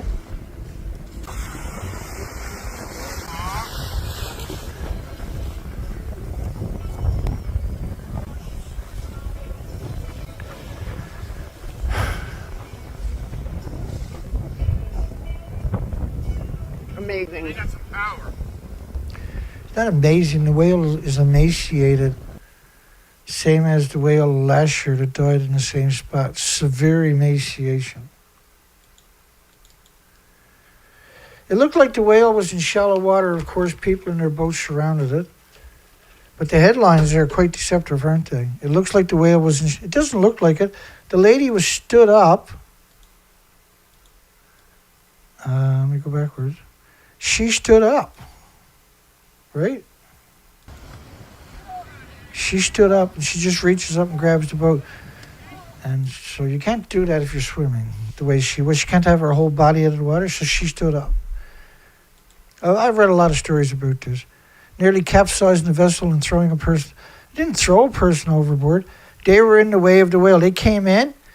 They glided in where the whale was trying to come ashore in shallow water. The whale was trying to go to get up and beach because it doesn't want to drown.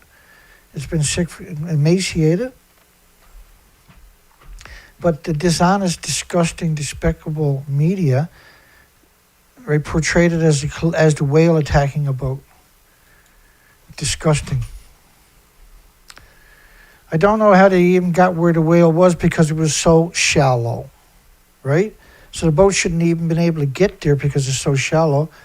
And they blocked the whale. The whale was trying to go ashore, it tried to go under the boat, and then because they drifted right in. But that particular video doesn't start. It was after I realized what was going on. They assessed the whale, which later in the day was on a sandbar in very shallow water outside the channel. The whale had gone under the boat, then it went under the other boat, and he said he took the video. Minke whale stranded in New Jersey in 2024 in Cape May Point. So I looked that up, of course. Minke whale stranded 2024, December. Minke whale stranded on Jersey Shore had diseases and fluids in the organs. Yeah, of course it did, because it's emaciated. Instead of being 20,000 pounds, it at best was about 750. I think that's the same whale. So I was trying to get a picture of that, not the same whale, but that's the first whale, the whale we were just looking at, the minke whale. I was trying to get a picture of it so I can see its spine or its tail. So I was snapping away pictures. And when you see those sharp lines along the spine, that's emaciation. Only emaciation causes that, because they typically get a lot of blubbers that are very symmetrically round. This whale is like that other whale, severely emaciated, see? Let me come back here for a second. So anyway, it turns out, because it's a lot more showed up over the next week or so, that clearly the whale is emaciated. Right, when I seen that defined line back by his tail, his fin, and back by the tail. So when you look up that story, it's severe emaciation from 2024. And look at all the stories. Whale died after collision. Boat collides with a 20-foot whale. Colliding with boat. Whale dies after getting hit by a boat, knocking passenger overboard. None of that is true. The passenger boat came in, blocked his path. It was stopped. The whale was trying to beach in shallow water. The boat shouldn't have been able to get there because it's so shallow. It blocked the way. It wanted a picture. It wanted a selfie. The lady fell overboard, then she stood up. Right? And she was only like waist deep. So it was not even 3 feet deep. And you're talking about a huge whale. So when it was thrashing all that water it was producing, was because it was trying to push its blow up where it could rest, and the blowhole would be out of water. What typically is described as beaching. In Canada, baby puffins are starving. We're not leaving enough fish in the ocean for puffins to feed their youngs, is one of the headlines there, right? October the 4th, 2023. The whole colonies all over the east coast of Canada failed. And look at that connotation. We're not leaving enough fish in the ocean for the puffins to feed their little pufflings. So we're going to go over to some of those pictures from my recent expeditions in August. The Puffin Patrol wasn't finding many birds. Climate Change Canada. Man, how can they even look in a mirror with a title like that? It's beyond me.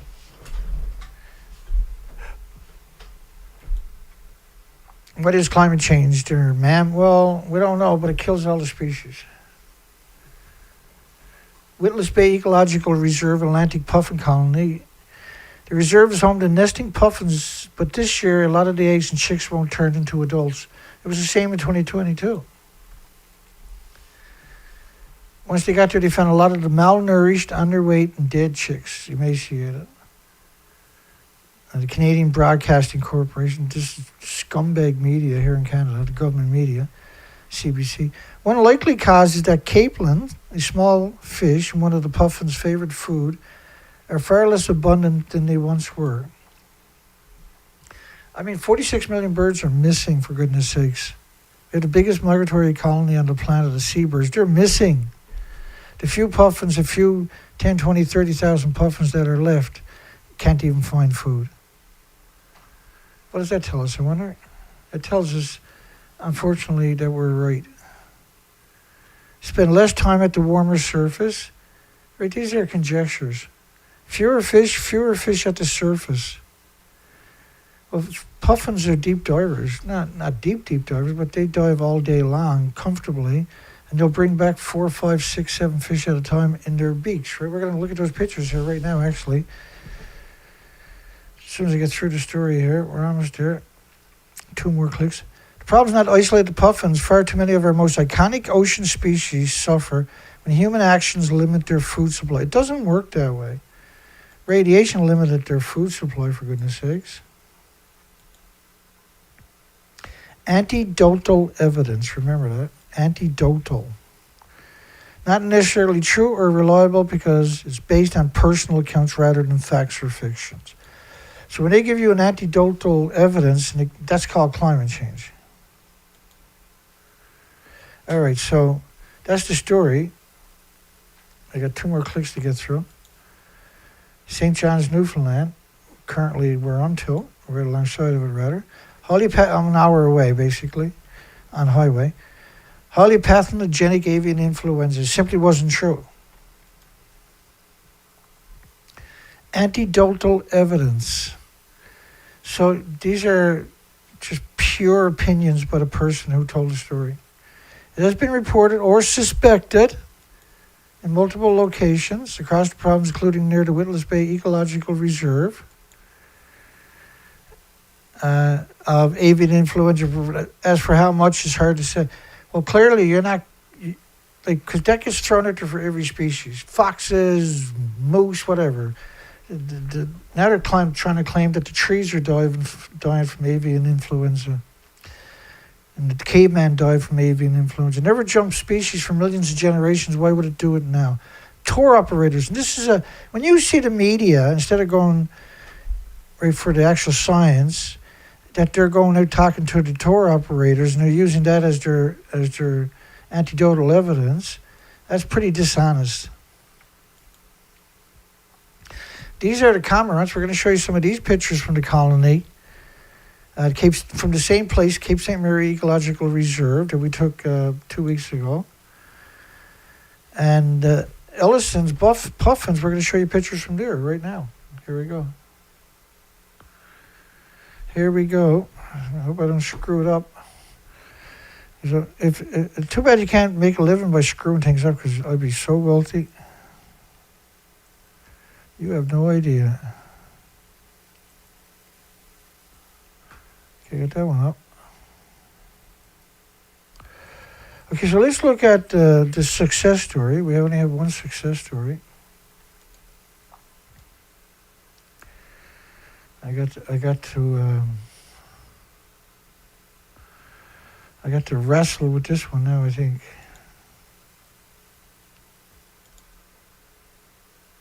Or not. If I put both of them there, that doesn't matter, does it?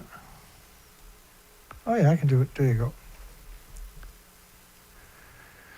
So this is where we left off yesterday at 2000. We took, I don't remember. Let's go look, I guess.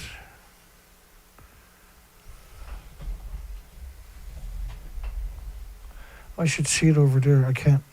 How many pictures we got? Maybe I better look with the puffins. I think it was 1,800 pictures for the gannets and 1,300 pictures I took for the puffins. So let's go through some of these. And so these had a pretty good success rate. You can see the fledglings, right? They stand out. You see the difference in the... So the yellow head, the nice clean head and everything, that's the adults. And then the black beak, and then, so the white kind of with the black stripe is the adults. The dark beaks with the fluffy kind of, almost like a fur, is the fledglings. Now this is day 4 of covering these pictures. We're still a long way from getting through them all, unfortunately, or fortunately. And we're looking for, in particular with these species, they have the most success. They're deep divers. These are gannets. And they'll circle at around 1,000 feet up, and then there'll be hundreds or thousands of them. And there'll be schooling fish below or being driven up by whales or tunas or something. And then they'll dive down and hit their prey, right? And then they'll bring it back, they'll eat it, and they'll regurgitate it back to the prey. The puffins, now this colony and the cormorants, which are not indigenous to the east coast of Canada at all, don't belong here, are the most prolific success story. I think this particular colony of gannets is the most prolific, period. So we're looking for you expect to find some dead babies. And we don't see gulls in this colony. Last night we were watching a gull kill a puffin that I didn't even know I had caught. And I always take 5 or 6 pictures.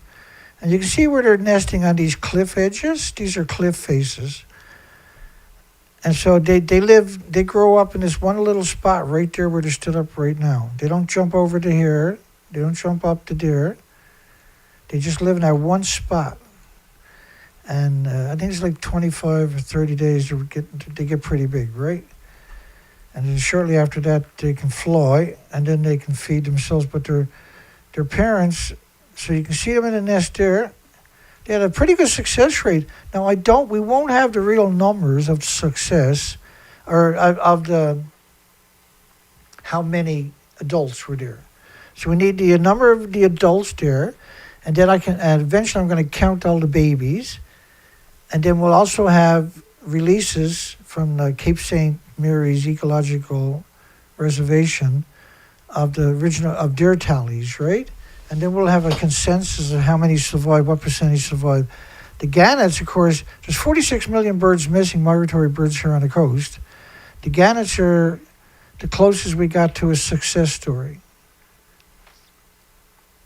But the storm petrels, 6.6 million of them from Baccaloo Island, are actually missing again this year, which means they're gone. They're not coming back. We're never going to see them. So we're looking for dead gannets that stands out. As just because we're gonna. This is one colony here. There's another colony over there. So I'm not going to get good pictures of that colony because they're quite a long ways away, and my zoom doesn't quite do it justice. Now, it could be a couple of dead ones right there, but we're not able to definitively say because we don't have a high enough quality picture because it's slightly out of the range of my zoom, my beak lens. But it's enough for me to do a species count for the fledglings. I can identify most of the fledglings, and these are not exactly big areas, but I have 1,800 pictures. So eventually I'll have enough clear pictures to be able to give you a rough estimate. And that could take another month or something. And hopefully I'm around in another month. Hopefully people support me and keep me until we get a pension sorted out and I can sustain most of it on my own. I won't be able to sustain on my own though. We've been at this for so long. You know, I've been at it 23 years, but I've been at this so long. All my resources are into what I'm doing and the research and everything else. And my new pension won't be anything like my other pension, unfortunately. That's a dead puffin right there, or a baby gannet. And you expect to see some dead babies. But we know we had significant die-offs in 2022 and 2023 of the gannet colonies. This particular colony lost half its population in the last 2 years from what I understand. It could be worse than that. We got to wait until another month or so before we get the actual numbers. But not all of these will survive. Not all of these fledglings will survive. But there's a lot of fledglings. It's pretty cool. And so let's zoom in. Again, we're trying to zoom in over here just to see if we can spot any dead babies. And we expect to see a few, but we also expect them to see scavenger. We're not seeing any seagulls here whatsoever because I think the gannets will damage them, right? They're not able to bully the gannet the same way they can bully the cute little pufflings, right? The puffins, rather. We're not seeing any puffins. We're going to show you those pictures shortly. And let me scoot through some of these pictures. I'm just hoping we got some cool pictures to show you. And I know I'm doing a lot of zooming in, zooming out, but we're looking for certain things, right? And because we got so many pictures. And that's not very high quality. Maybe over here I got higher quality? Yeah. So eventually we're going to get some numbers. And then we can do a comparison of how many babies we've seen and how many babies made it from the fledgling stage to flying.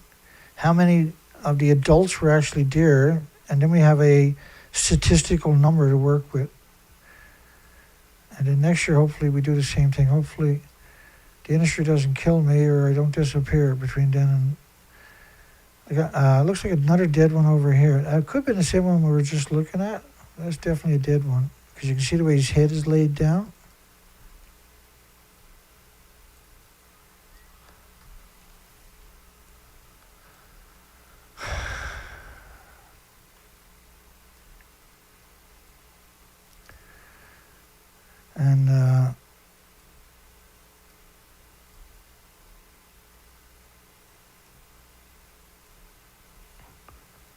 And you need some is that an egg right there? Or is that the head of a puff of a young gannet there that's dead?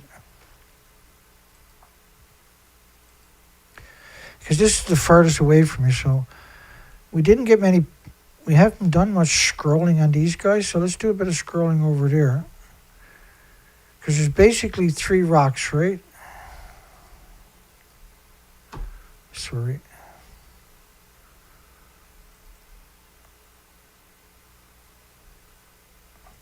I lost my track of what we were looking at. I don't think this was the picture. Yeah, that's it. I was zoomed in up right there, right? So let me zoom in, scroll over. I'm just, let me go back here. I was just wondering, is that a dead bird right there I'm looking at? I can't tell. Hopefully the next picture I'm zoomed in a bit better in the same area. Looks like I'm there, but I don't know if I can see that particular bird anymore. He's up there. Yeah, he might be okay. I think that's his head I'm looking at there. Let's see if we get a clean shot of him. We can see if he's alive or not. I lost track of him now. Because the camera, oh, that's him there. Yeah, he's still alive. I think he's still, well, it looks like his head is up in the air, right? He doesn't look too healthy to me, but that don't mean nothing. This guy back there is dead. The one in front of him is still alive. So it won't be too hard for me to count up these guys with some of these pictures. These pictures are pretty good. And we're not going to get a perfect number. But right now we're looking to see any dead bodies, any eggs left in the nest or anything like that whatsoever. And eventually I'll find really good pictures and I'll be able to do a good... Eventually we'll get back to this and I'll give you the numbers, right? Same thing with the puffins, which is we're going to jump to here in about 1 minute. So let's look at a few more pictures. I like the idea that I'm zoomed in under. Once you zoom down here on the mountain, you should see kittiwake. A kittiwake, which are like a small seagull's nest. On the cliffs, they'll be below it or above it. And so that colony is not that big, is it?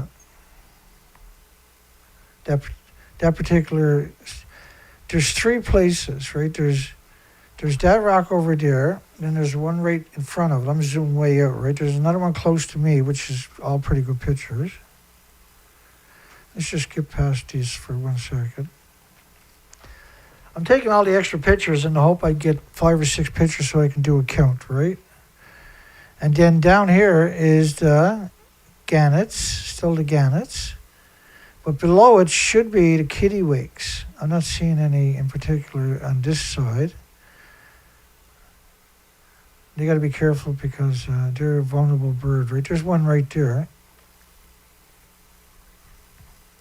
Right, I'm not seeing no fledglings with them. I'm just seeing a single bird by the looks of it. Hopefully one of these pictures will be nice and clean. We can... Well, there's not a lot of the kittiwakes there. That's all gannets right there. I'm not seeing any kittiwakes in that picture. So down here, we're looking for any kittiwakes that are nested there. Or babies that fell out of their nest too. We're not really seeing them. But he's got a baby, he's got a baby. And there's definitely a couple of babies there. There's nothing down on the rocks down there, right? Just there's a few mussels, just a little bit of algae down there.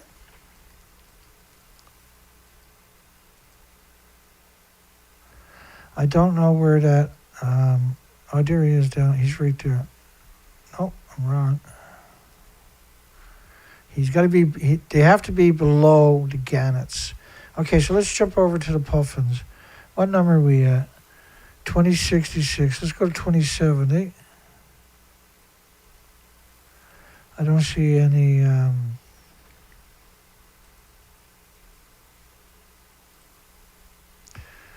I don't see any kittiwakes down below it. That's okay. Yeah. So 2070 for them. Let's go over to the puffins, which are right here. And so we got probably 300 pictures left on this one. And there are lots of them in the water. Normally they're grabbing food and they're coming back. They're not diving. It was one thing I noticed. There was some diving, but we're not really... What we do is we're counting them as they're coming back. So anything that's flying on the way back, and you'll see what I mean in a second if you're not familiar with this. Some of these, like when they're leaving the water, we want to see we're hoping to see if they got food in their beaks. But this is extraordinary. They should be all busy. They shouldn't be just hanging out. They should be, typically they're coming back and forth nonstop to feed the fledglings, right? He's flying, this guy down there. Because you can see the orange beak, it means he's got nothing in his beak. He's got no capelin, no anchovies, no sardines or anything like that. Let's get past these. Oh,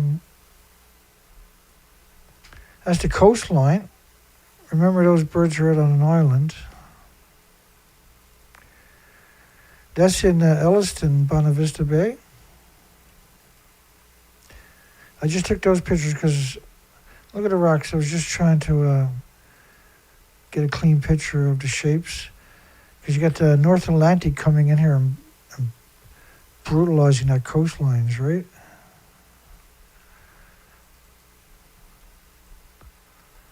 So I'm sitting on a chair with their bicycle reading a book.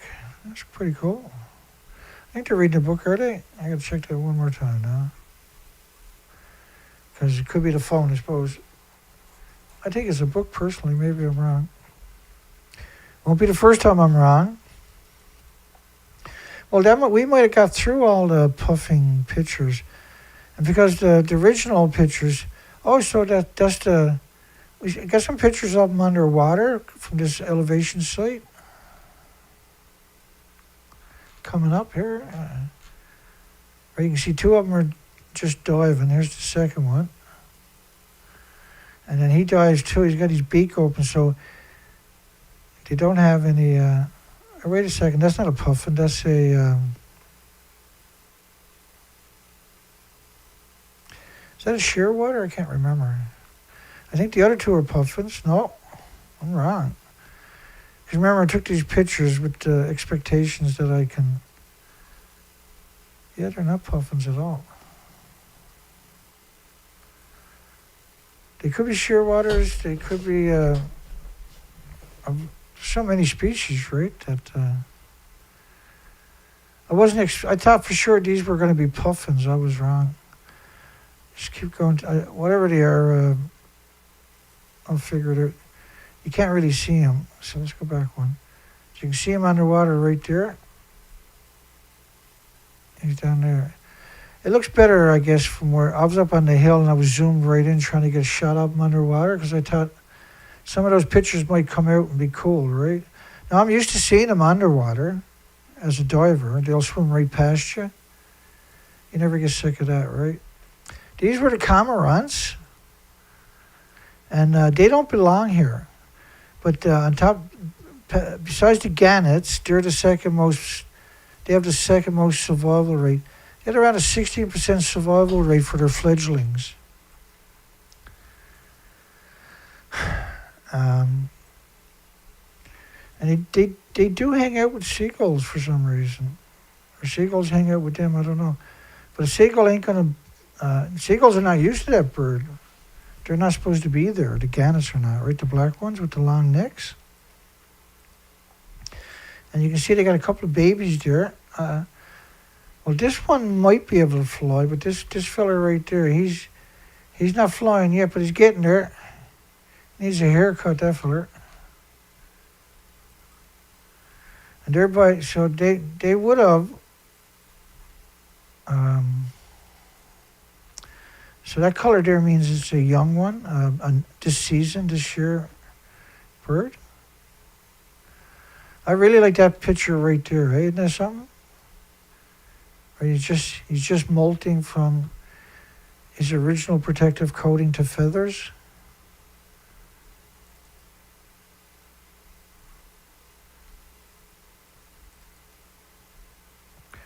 Let's keep going here. So you can see the cormorants. Cormorants are always up high. So you got a baby seagull alongside of baby cormorants. That orange throat is typical of the young ones. So these are young ones. Yellow, I think, is the adults. Well, maybe, bear with me. I'll tell you in a minute whether I'm right or wrong. There's not many of them. Or they could, I think they are the adults. I forget now.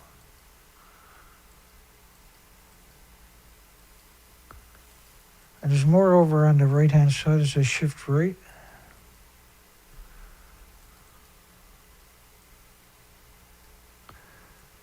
So you get some young seagulls, cockroaches, and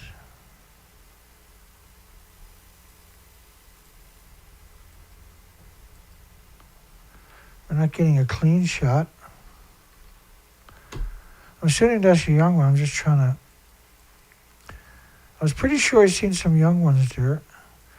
I need to see a comparison though, unfortunately, and I'm not seeing it. Was there any kittiwakes down below that? No. Going down towards the ocean with that shot.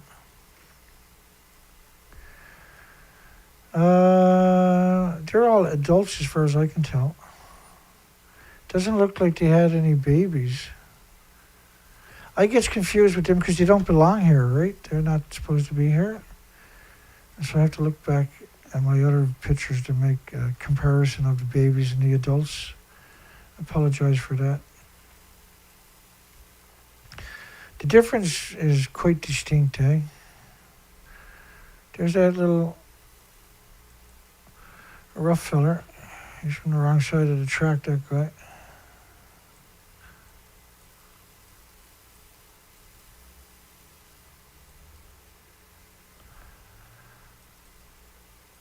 I don't think their fledglings would be hitting the water yet, so that must be adults. They don't belong here on top of that, right? But they're very successful because they can dive quite deep. They can dive quite deep, that's the end of it. Oh yeah, they're right by pufflings. There's puffins right there somewhere. Yeah, you can kind of see them right there.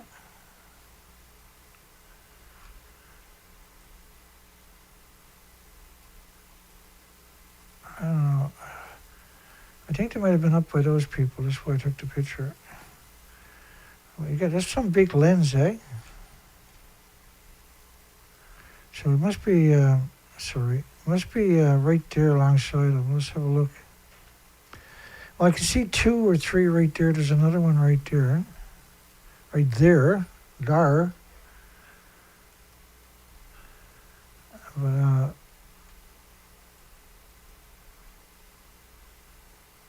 anyway, there's a couple there. But he's got the right lens for it. This was another area. And you notice how clear the water actually is? Let's apologize because my first time looking at these pictures too, right? I know that was the end of it anyway, right? So it doesn't really matter, I guess.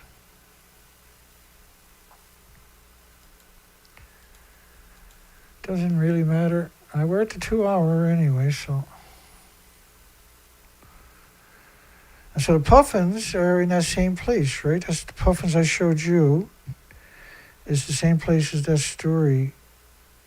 And that's Cape St. Mary's. That's where the gannets were too that I showed you just now, are also from the exact same spot. You can see the dead fledglings right there in that particular shot.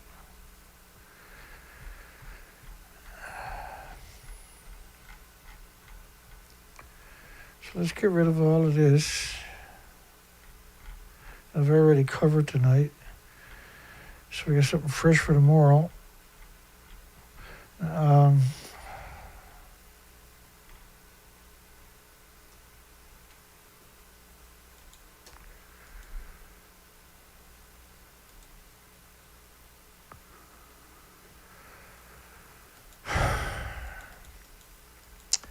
So tomorrow night is also going to be recent die-offs in the last 4 weeks. When you see their tail, right, that defined lines, that means emaciation. So when you're looking at a healthy one, they're quite different looking than a dead one, right? Their body shapes. We'll get to that tomorrow night. Remember, the minke whale, that should be around 20,000 pounds. That's a long way from 20,000 pounds, Dana. I know. I hear you, man. And are puffins safe? New strain of avian influenza of Newfoundland birds, most devastating thing seen. Anecdotal evidence. And anecdotal evidence is the key. Anecdotal evidence is the key bird. So 2070.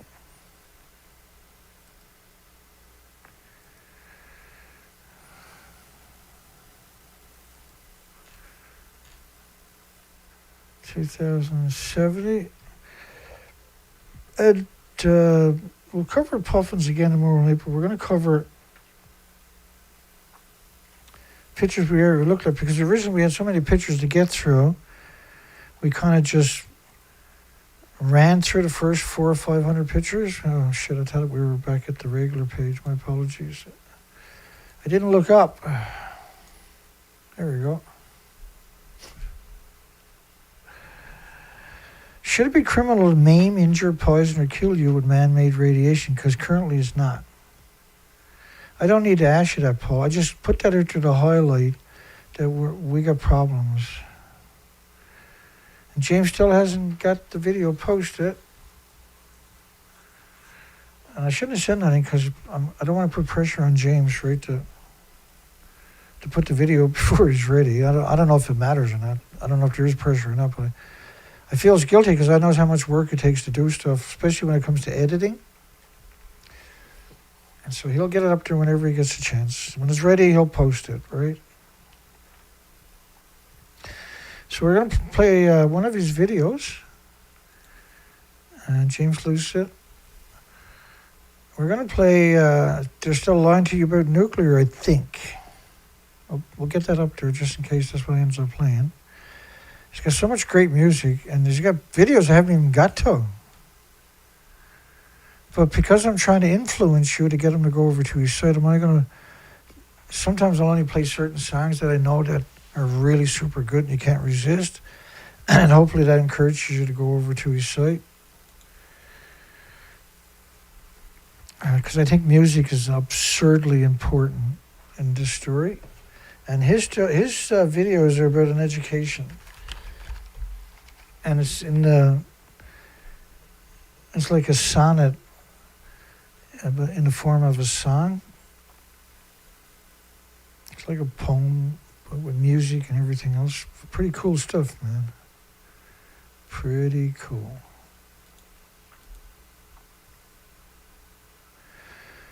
That's it for Dana. Have a great night. Hugs for everybody. And anybody that can donate, never donated before, you'll see PayPal. Scroll down to the bottom of the description for tonight, and you'll see links to Dana Durnford PayPal. And you can donate right there. Take care. Have a great night. Hugs for everybody.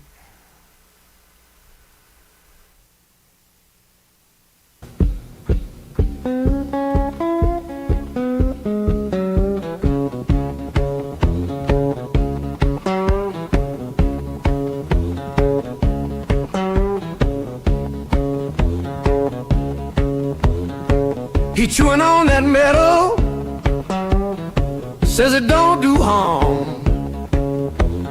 Plutonium in his pocket, like it's a lucky charm. But talk don't kill what's crawling, and them atoms at your bones.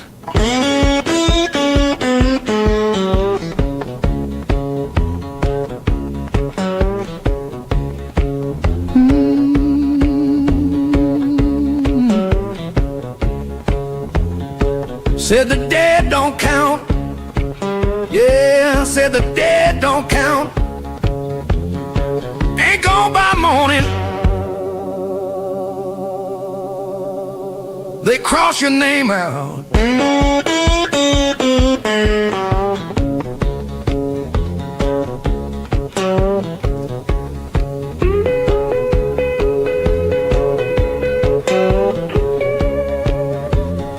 He got fruit on the table, talk about Denver sky, but cure him run that river. Don't look, don't lie.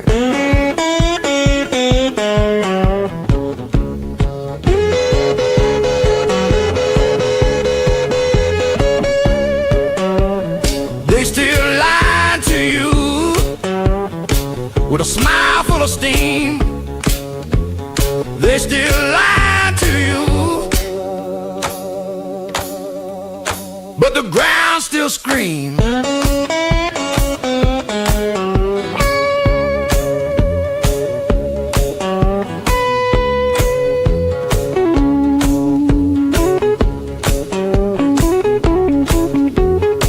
Shrink the cord to trick you.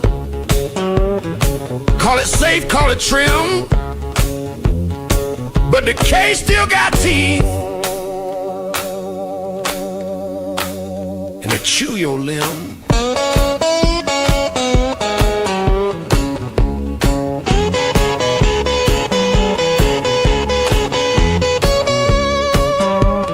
They still lie to you, same tongue, new crime.